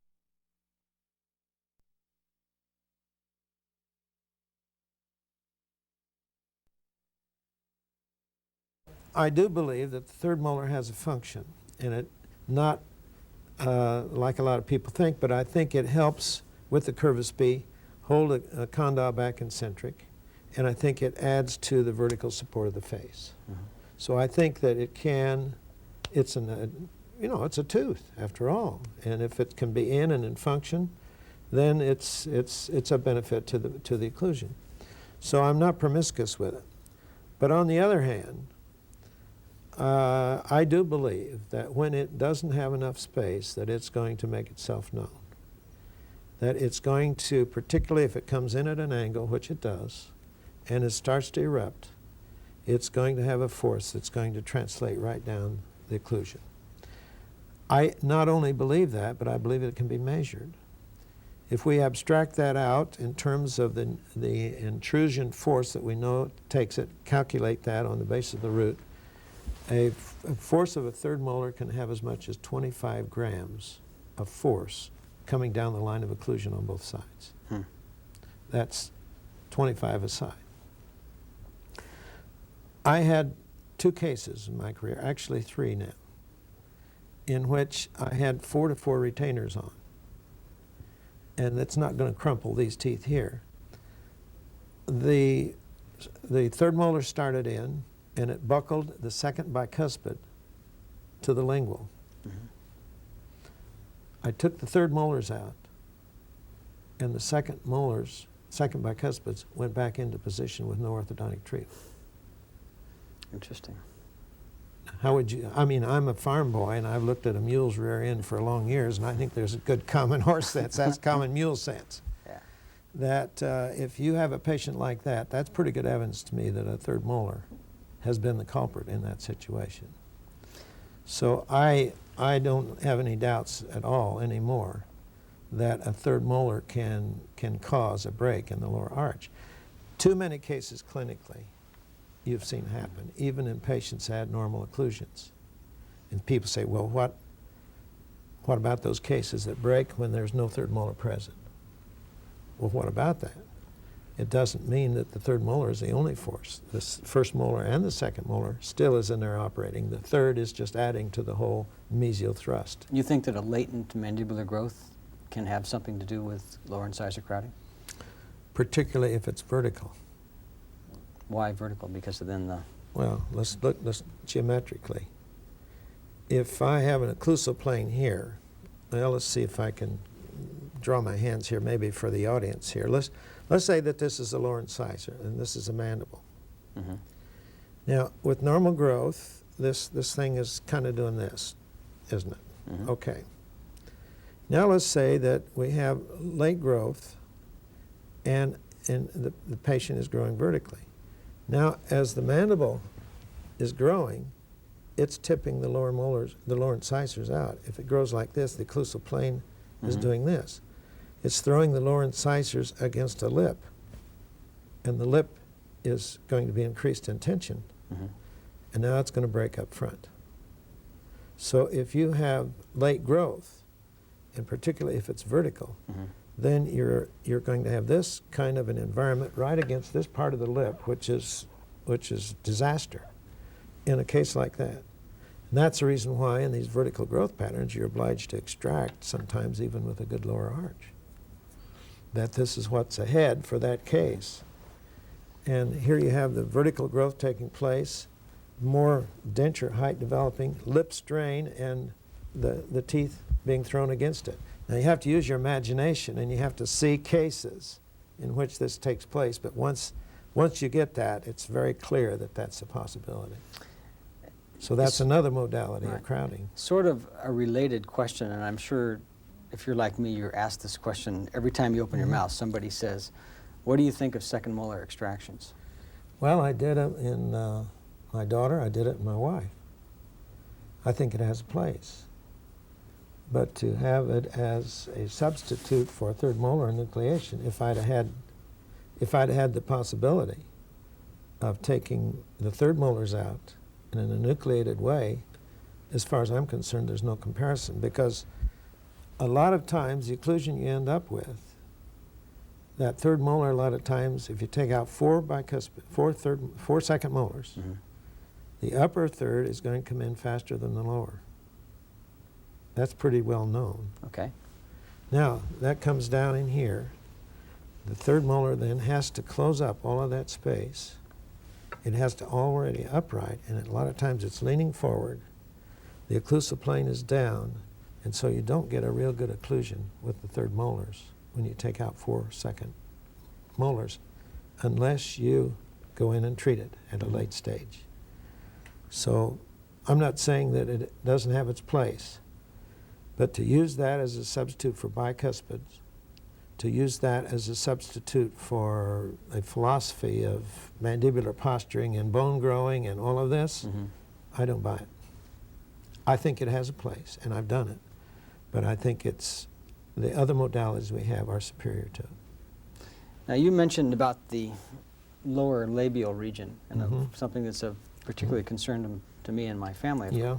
Is this question of, what do you call it, a sublabial release? Sublabial release, yes. You want to describe that a bit and how that fits into what we're talking about? Well, I suppose my respect for the lower lip started with a patient that McGonigal in my class treated. As you know, we had McGonigal and Kincaid from Ohio, and we had from Illinois there we had Eb King. And from Baltimore, we had, in New York, we had Sam Przansky, myself from Indiana, and Walters from over here at Niles, Michigan, and Eddie Wong from Hawaii, and Guy Wood, who went to Portland, and that constituted our class at that time. I had, in January of our class, we took impressions on the waiting list. And we took them all in plaster, incidentally. Did you know that? I would imagine that that might be the case. That was the discipline. And we trimmed our models by hand. We weren't permitted to use a model trimmer. Did you know that? No, I didn't know that. Jeez. Can you imagine cutting those with a jack plane and filing them and polishing them? Your hands would be bleeding. You wanted discipline. That was discipline. Mm-hmm.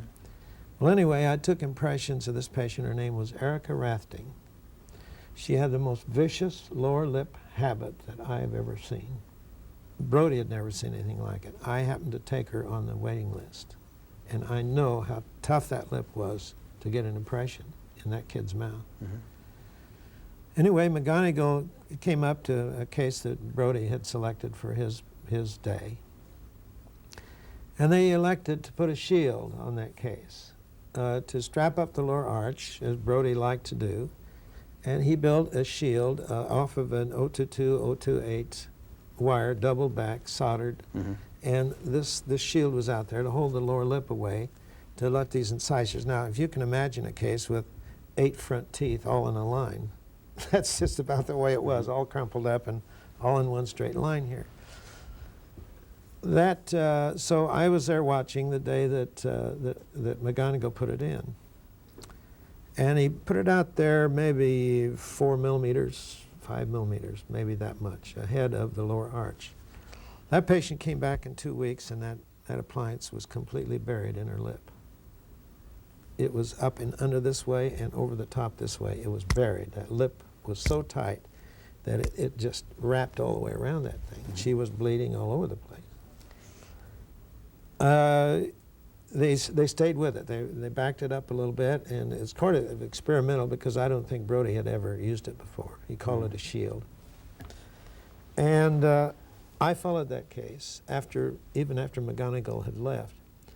Well, can you imagine that lower lip was so strong that he treated the case with class 2 intermaxillary elastics and got all the teeth in the lower arch, and the lower molar ended up posterior to where it started, all due to the contraction of that lower lip. So that experience I had before I went to California. Mm-hmm. Then when I went to California, of course, I was on Headgears, and I entertained the idea of making that simpler and putting buccal tubes on the lower molars and putting in a what I called a bumper to push the lower teeth, to push the lower lip out so that we could let the lower teeth have space. Well, I began to use that quite a bit. And I found that within 2 weeks, some of the times, you got a change in the oral environment that was quite favorable. It was amazing because you wouldn't notice that the child even had it in a couple 3 weeks.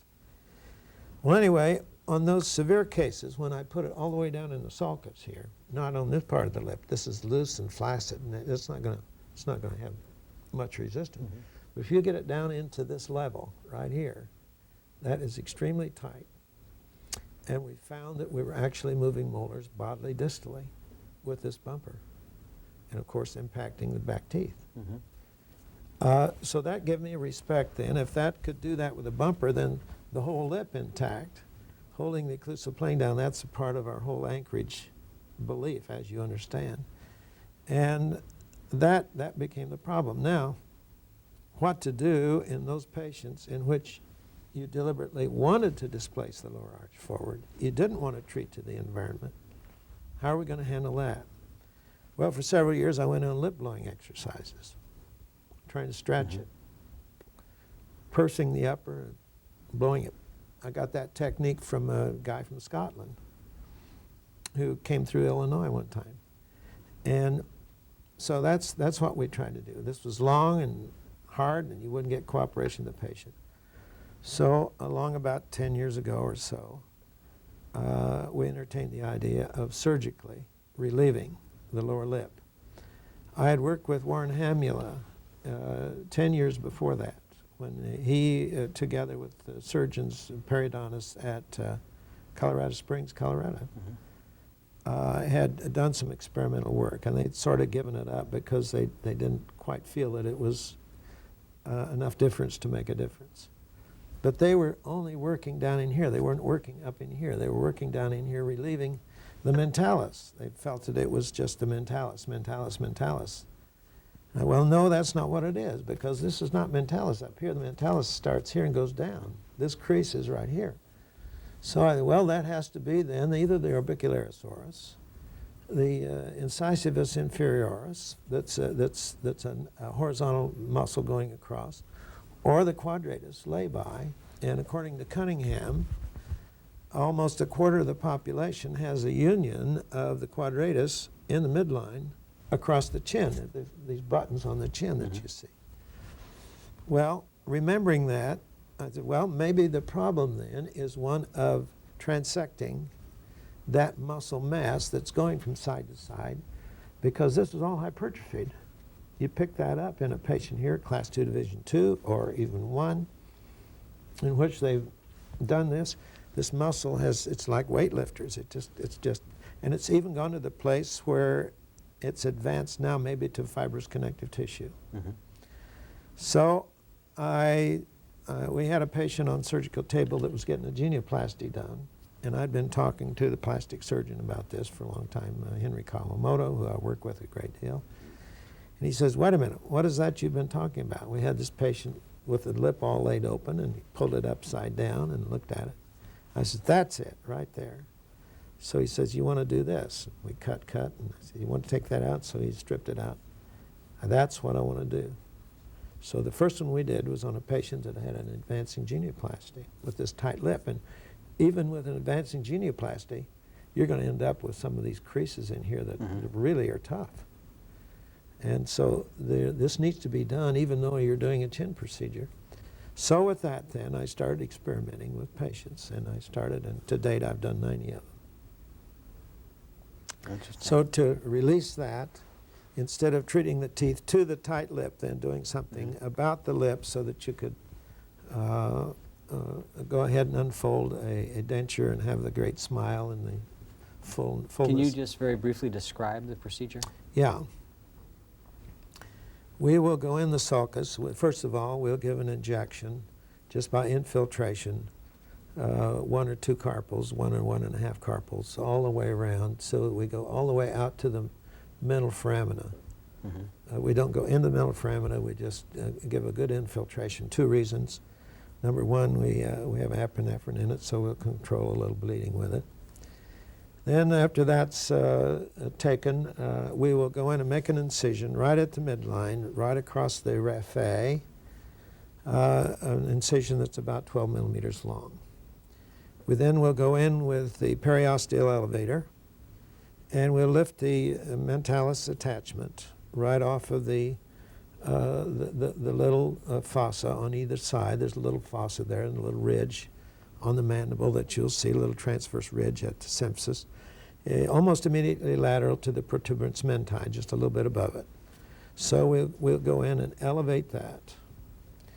And then we'll proceed out to the upper border of the mental tubercle on either side. Now below that is the triangularis. Right here at the mental tubercle, right along here is the quadratus origin. And it comes up and comes in here. So what we want to do is to take that down, free that up.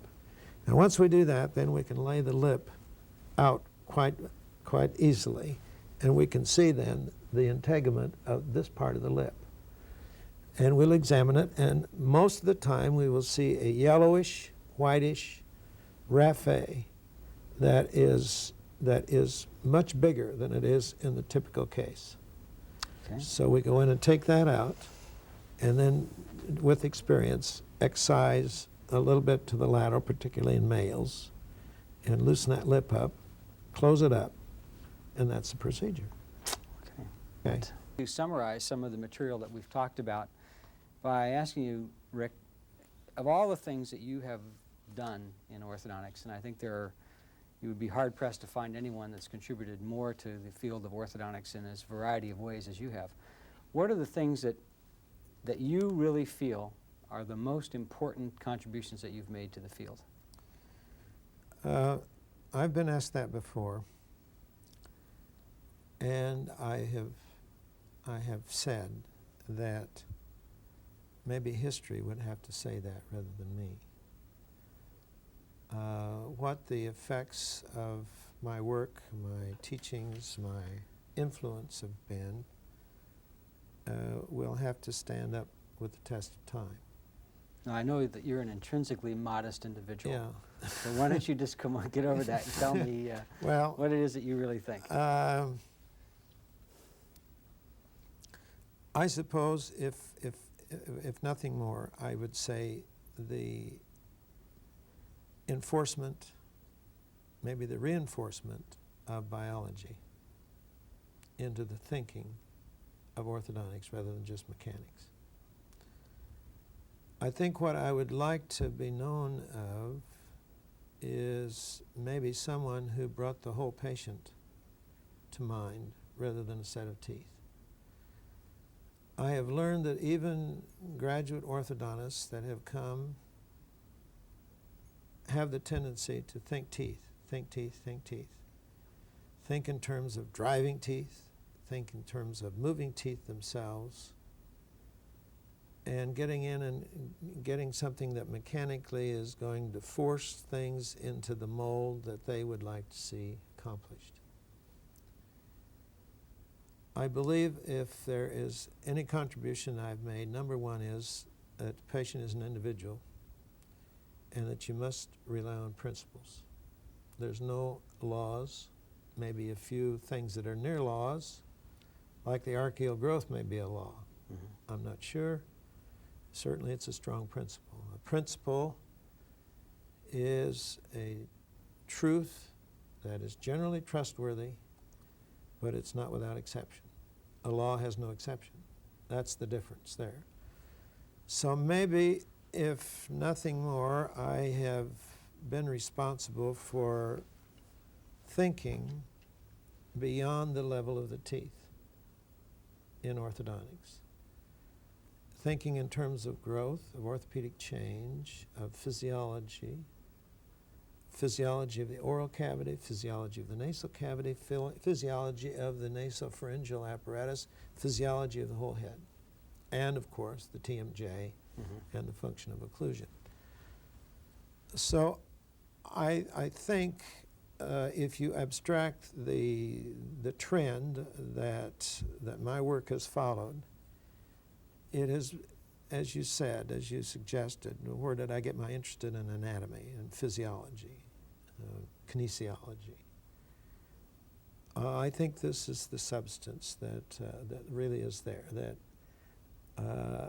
if I've done anything, it has been to bring to the profession the awareness that there's a whole patient sitting behind that set of teeth, that they're growing, and that there's blood, and there's nerves, and there's muscle, and there's soft tissue, connective tissues, and that all of these has to be thought of in the diagnosis and any therapeutic regime you're going to offer. It has to be extracted in this light. It has to be applied in this light. So my greatest contribution, I hope, would be that not just an isolated contribution here or there, the quad helix, the utility, the sectioning of arches, the orthopedics with extraoral therapy, even mandibular posturing in the concepts that we entertain today. The diagnosis and treatment of TMJ. To me, it's all a part of the fact that the orthodontist is a professional, that it's just not going and taking a weekend course at, I call them Holiday Inn specials, that this is not the making of an orthodontist. It's not the making of an oral orthopedist. That looking at it in its totality, holistic if you want to even add that word, which I don't like, but maybe that's my greatest contribution. What do you think? Well, I think from a diagnosis standpoint, I think that your analysis, for example, clearly a lot of the work that I've done is based on your material, as you well know. How did that all come about? the actual construction of your analysis? Okay, let's go through that. I think that would be worth knowing. As I think I said earlier, our class in 1948 had to teach Downs analysis to the graduates that came back who were getting it for the first time. Mm-hmm. I remember the case name of the boy was Swanson. It was my patient. It was a class 1 extraction case that I had done for Downs. And what I had done was to recopy all this. I had to make this many drawings because we had no copy machines. And so we had to do all of those drawings for the 10 graduates that so I had the problem as a graduate student before the class was over of teaching Downs analysis. Well, I ran into problems in my mind even of how to do it. And so it wasn't very long that with the work that I had done with tomography and the work in the lateral planes here, and with the mid-sagittal sections that I had made, that I started altering Downs analysis. So I started with Downs, plain and simple. The first thing that I discovered was that the ear rod wasn't in the ear hole. Okay. When I would take patients and put them in the cephalometer, and then I would take laminographs, and I would find out how far indeed we had missed it. The first thing I did was to then put markers on skulls and take x-rays. And I remember Downs coming to my office. This is the thing that bothered him a great deal. I had to prove to him that the ear rod was not in the ear hole. And Downs came to California and spent some time with me. Did you know that? No. And we got some skulls, and I put, well, we used to use gold soldering and glue them in place so that we could study them in the x-ray because they're very vivid in the x-ray. So that was one of the first changes I made, that we would no longer accept the ear rod of the cephalometer on the wall to register, as Tweed was doing. Some institutions still do. Mm-hmm. And it's just unthinkable to me that after all the writing and all these years that anyone would do that. And I understand that only this year the Tweed Society went on record as now saying that you have to go to the Truporion this year, after how many years? 30 years, 40 years that I've been working with it. That was one of the first changes I made. The second one was to add Basion-Nasion, because up until that time no one was using Basion. Basion had been used anthropologically many years before.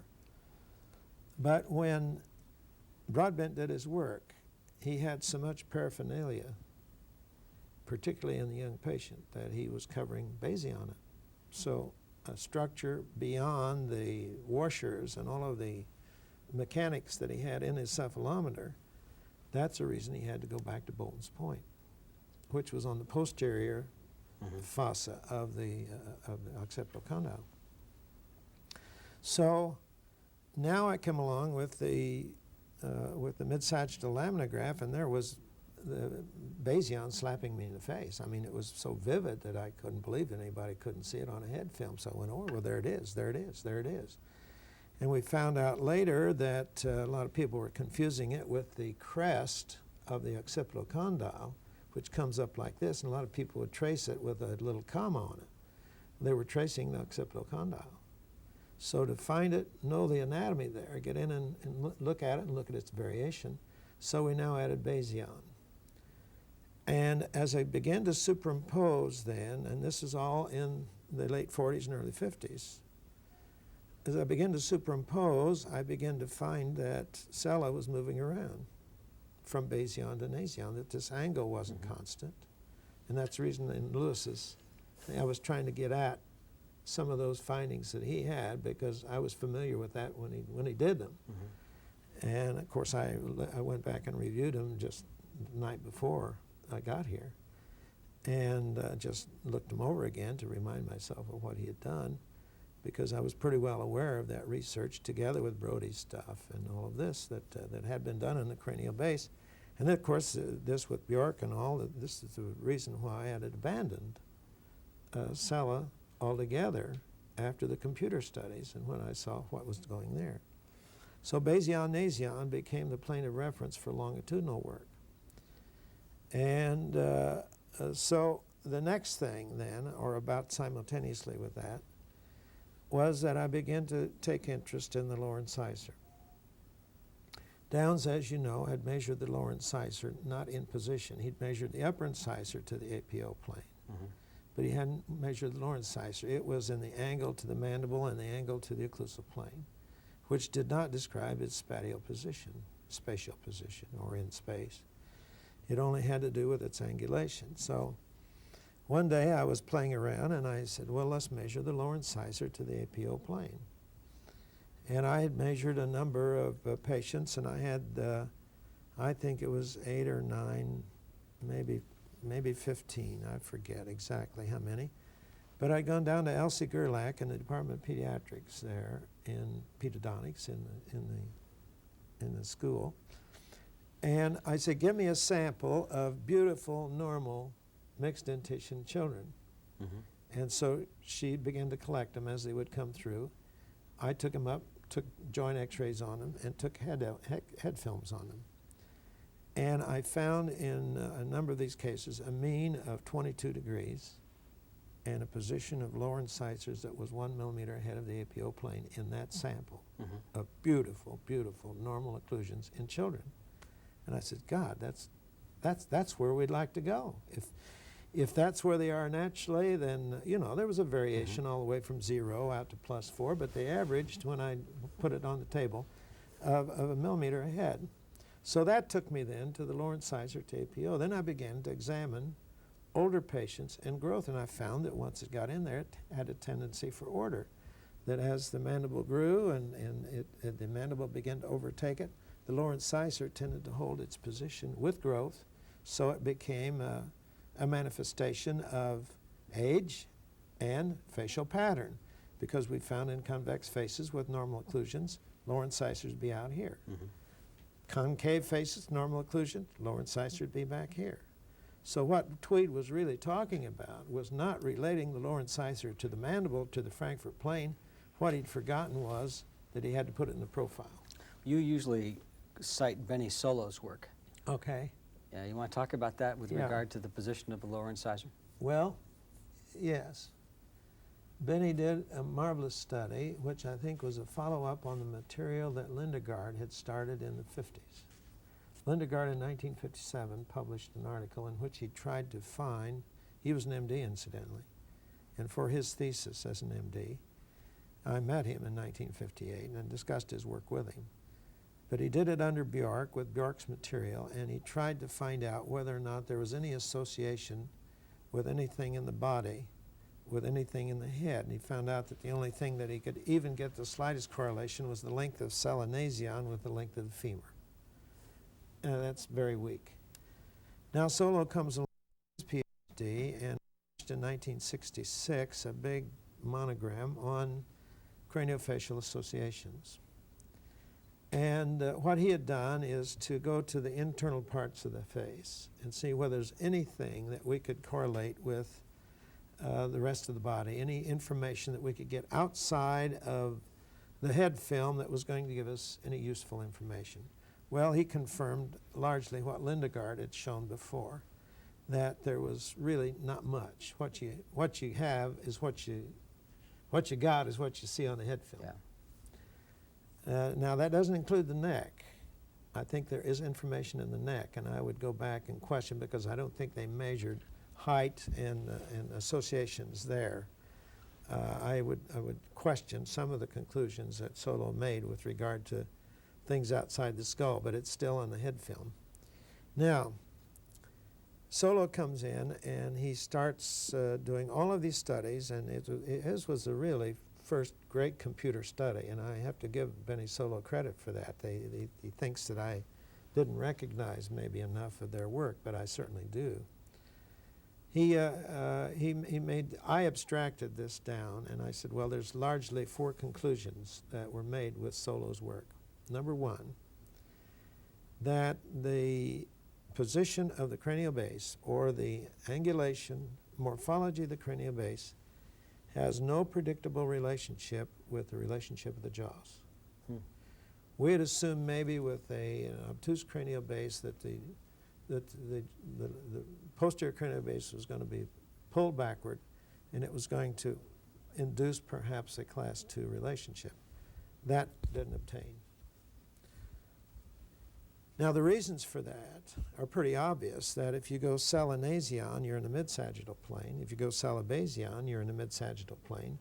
But the reference of the condyle is in the temporal bone, which is in a lateral plane.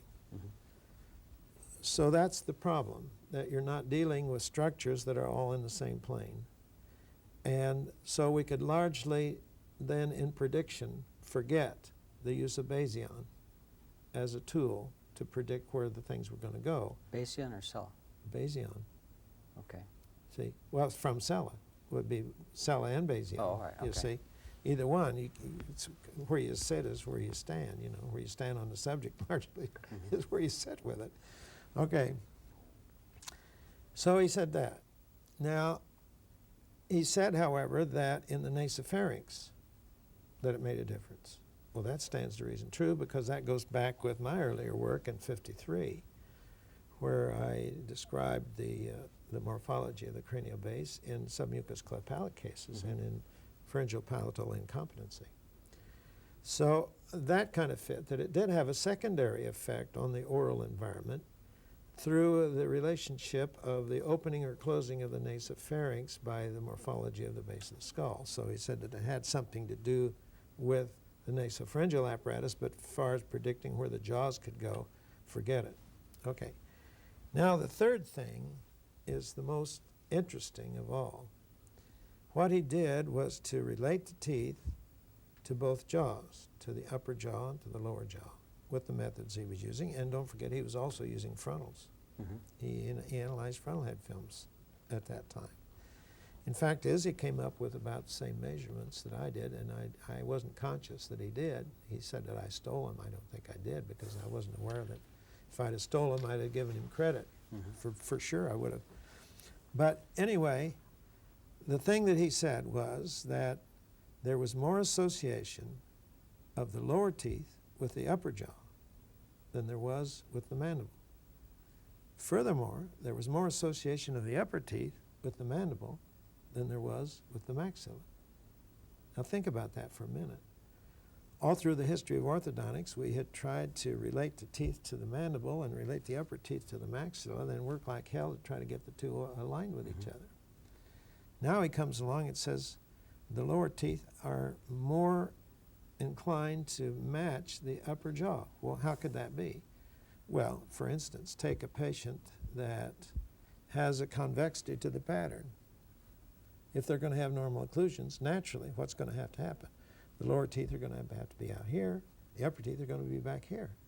So they're not related to the maxilla. They're related to the mandible.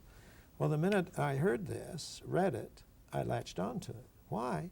Because it was consistent with my own thinking, exactly with my own thinking, that the job of the orthodontist is to harmonize the teeth between the two bases that you're dealing with. They called it compensation. They called it the teeth compensating to the pattern, to the morphologic pattern the patient had. The same thing obtains in the frontal. If you have a wide mandible and a narrow maxilla, the upper teeth have to be here and the lower teeth have to be in here to be in harmony. And it gives you the idea that the functional occlusal plane has to be a neutral position between the upper and lower jaws. That's where nature is going to have to put these teeth, going to have to rep in class 3, it's the lower teeth are erupted here and the upper teeth are out here. So before you do surgery, you do that, don't you? Sure. So when you make them, they'll be in the right position. If you don't do that, you've still got this when you get a class 3 treated. Same thing in a class 2 if you're going to operate the maxilla there. So that was his third principle. I call it the 4 Solo principles. Now the last one of the 4 simply was that when you have compensations that were not made by nature, that the orthodontist had to come in and artificially produce positions which would be harmonious with the skeletal pattern. No, so what you're... Isn't that beautiful? Yeah, so what you're saying, though, is that if you set up an arbitrary 90-degree to the mandibular plane for the lower incisor position... It's nonsense. Yeah. It's absolutely absurd. In Brodie's study in class 2, he found the normal lower incisor variable 43 degrees. In normal occlusions, going back to the studies of, heck, this was in 50, the things that Lewis wrote that he forgot he wrote. Mm-hmm. The variations in normal occlusions was 28 degrees with the lower incisor. Well, how can anybody make a sense with a range of 28 degrees with the lower incisor when you're going to try to put it within half a degree? It's just total nonsense. Let me ask you a little bit more difficult question. You've been in orthodontics for 40 years. What are your biggest disappointments? What are the things that either you thought were right that were wrong, or that's something that you think should have been done that hasn't been done, or something that you feel strongly should be accepted by the profession that hasn't been? Number one is probably my biggest disappointment, is the lack of respect for what a computer can do for them in diagnosis and the application of it to clinical use. Tell me more. The average person, well, let's go back through history. How much time does the average clinician spend on diagnosis? I don't know. I have no idea. 2 minutes? 3 minutes? That's a lot. They shoot from the hip. They make value judgments. Most orthodontists clinically for years and years and years, and I think still do, react to the amount of arch length in the lower arch. That's the number one consideration they have. How much crowding do I have? Then they begin to look a little bit, how much can I expand? If I can't, I can take 4 teeth out. Okay. Now, how long does it take you to treat Not it? very long. The patient sits in a chair and you've got it done. Now, that to me is disappointing, that despite all of the sophistication we're supposed to have, all of the knowledge that we're supposed to bring in a biologic way to the patient, and when you really sit down and look at it and you see what the average guy's thinking is, throw a set of models out on the table and let people start using value judgments and see what kind of very certain, very almost emotional reaction people will make to that. With just the limited information you see on a set of casts, how much crowding have you got in the lower arch? Let me see the face. See if I can take a shot at it. Now tell me if I'm wrong. But I think that came to be what it really was. But do you think, let me rephrase your disappointment. Okay.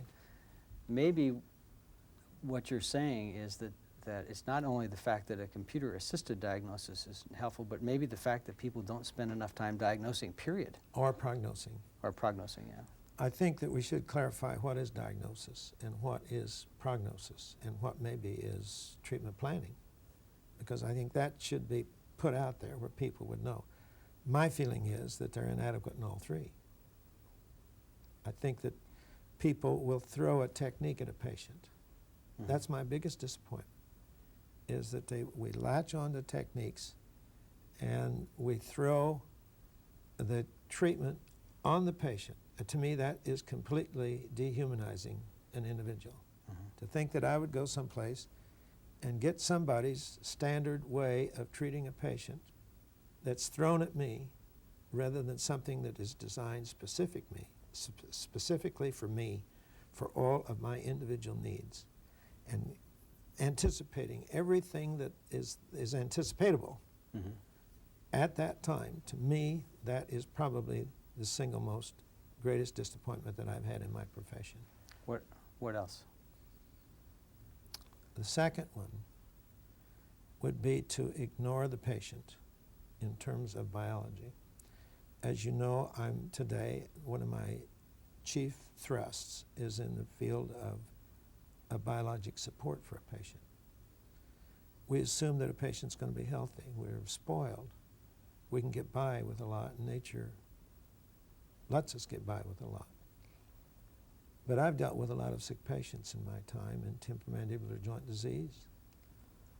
I've done studies in geriatrics, geriodontics. I did a 10-year study from 1959 to 1969. And I know that people are losing their teeth. I know that dentistry is failing. And dentistry is failing because they've thought of nothing but mechanics. Plugging up a hole mechanically, grinding the teeth mechanically, arranging the teeth on a typodont mechanically. When biology is really what we should be dealing with. We should be working with the immune system, because in my feeling, abstractively, I think that the loss of teeth in periodontal disease is a loss of the immune system. The bacteria is getting to the patient. That together with trauma, maybe. That superimposed on everything else. But dentistry is not successful in getting patients to last a lifetime. If you want to get an example of that, if you dare, go to some of the rest homes and look at the oral conditions and look at the plight of many of these people that get into senility without teeth, can't even wear artificial teeth. I think this is one of the reasons that implants are getting such a complete trend today. Everybody's interested in them, of trying to finally do something about replacing what we shouldn't have lost in the first place with implants. That, to me, is another disappointment, that we have not been able to save teeth. And having my own family, my mother had all of her teeth lost when she was 22 years of age. Wow. She wore the same set of dentures for 44 years, and her mouth was destroyed. The one thing she asked me in her terminal years, I said, is there anything that you want, anything I can do for you? I'd be happy to. Is there anything you can do with my teeth? The only request she could make, that's something I couldn't do anything about. And here I am, one of the authorities in my field, and I had to say, Mom, we've done the best we can. That's pretty sad. Yeah. It really is. And we shouldn't think in terms of people coming through stages. We should think of people having teeth until the rest of the body breaks down, not having teeth, the primary part of breakdown in a body. Don't you like that? What? It's been a disappointment to me because my profession has failed. What else? Anything else comes to mind? The next thing would be the failure of adaptation of the techniques that I think that are available to us. I think that there's entirely too much today in terms of what people call the straight wire philosophy.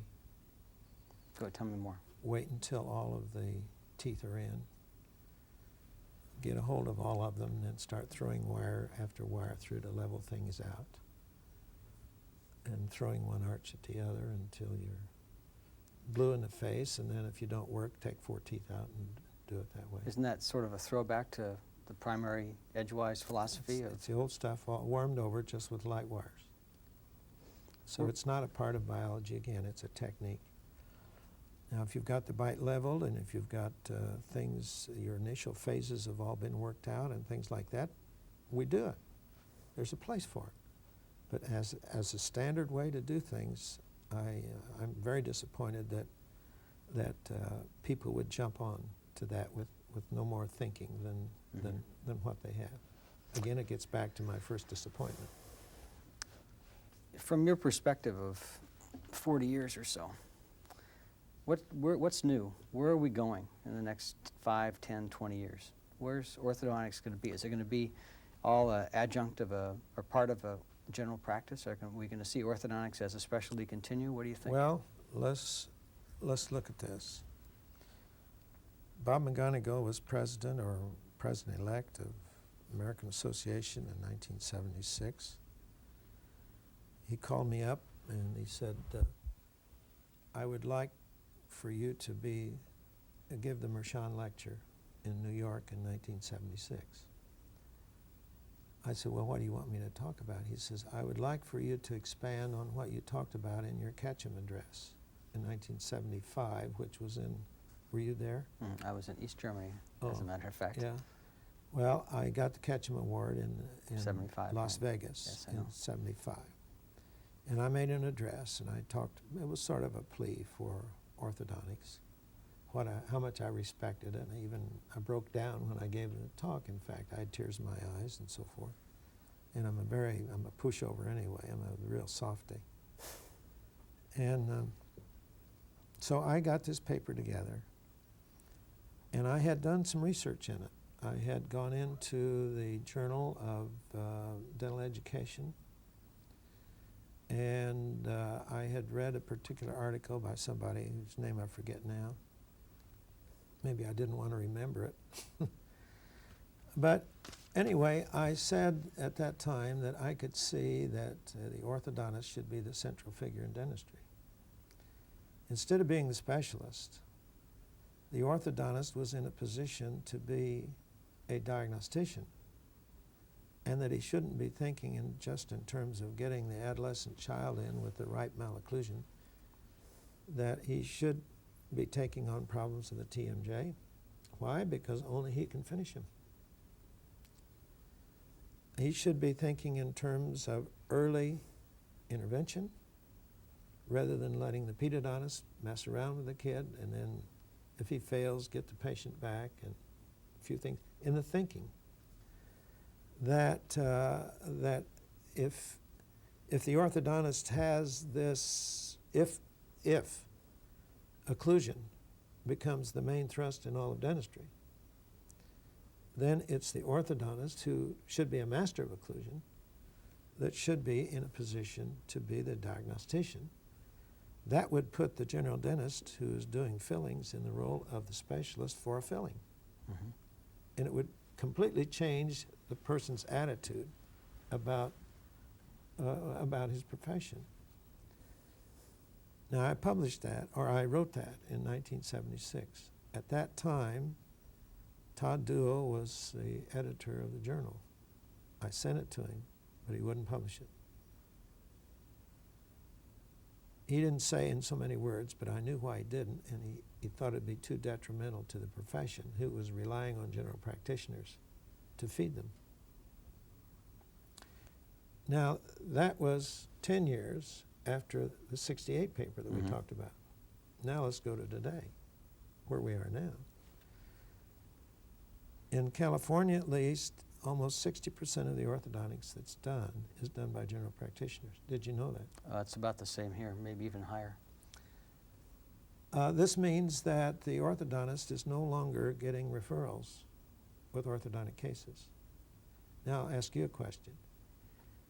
If the orthodontist is not getting referred by a general practitioner, how can he expect to get one back that drifts into the orthodontic practice away from him? How does he expect the orthodontist, on an economic basis, well, even on an ethical basis, how does he expect to get that patient back? I don't know. Where does that put the orthodontist then? If an orthodontist treats a patient, in the patient's mind, the orthodontist is responsible for that relapse if it takes place. Mm-hmm.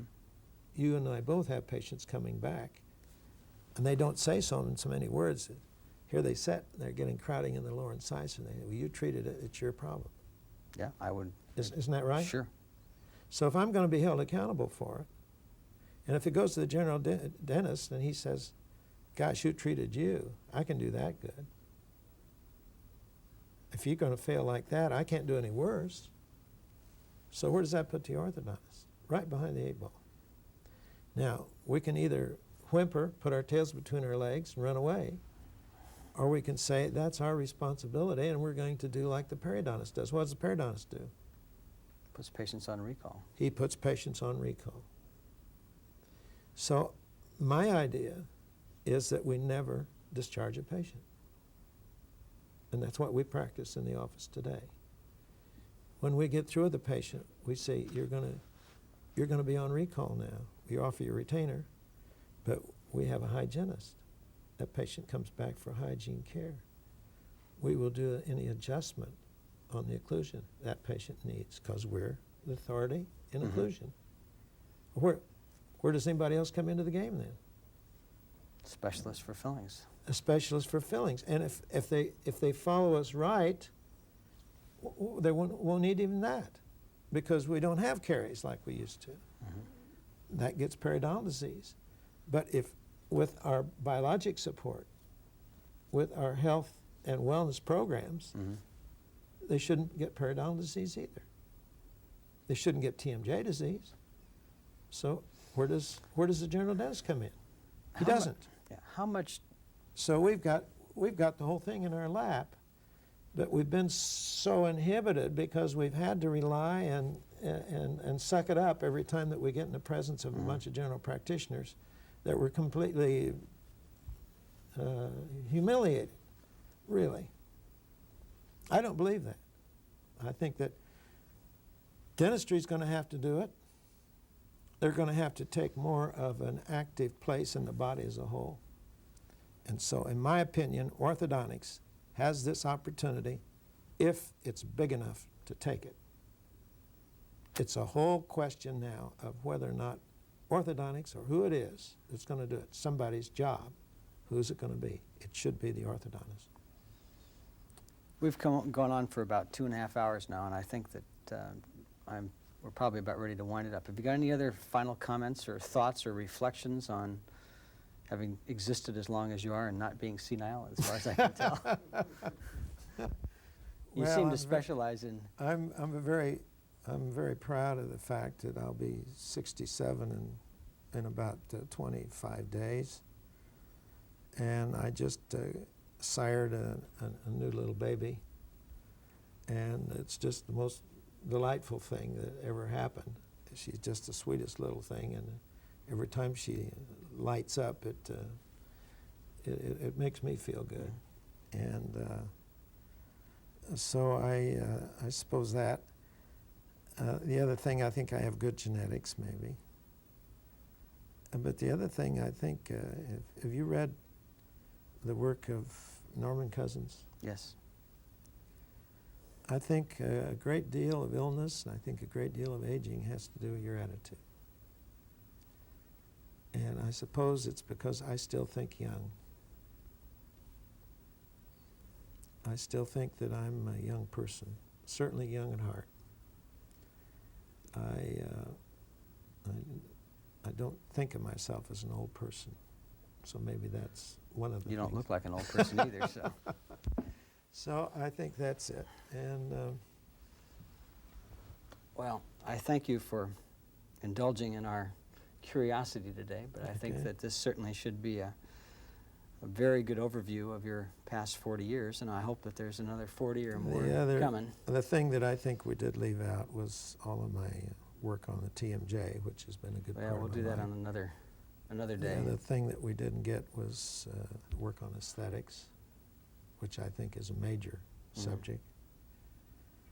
And then someday maybe we can add to the biologic idea that I think is emerging, that it's one part of the environment that we do have some control over. And it's one place that we should be giving our attention to a great deal more.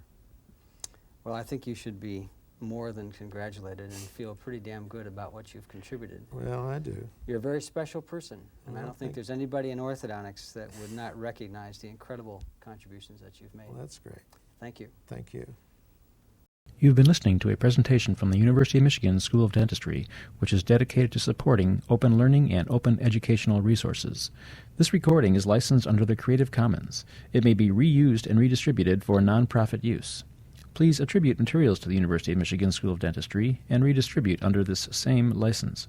For more information on how this and other University of Michigan School of Dentistry recordings may be used, visit www.dent.umich.edu/license.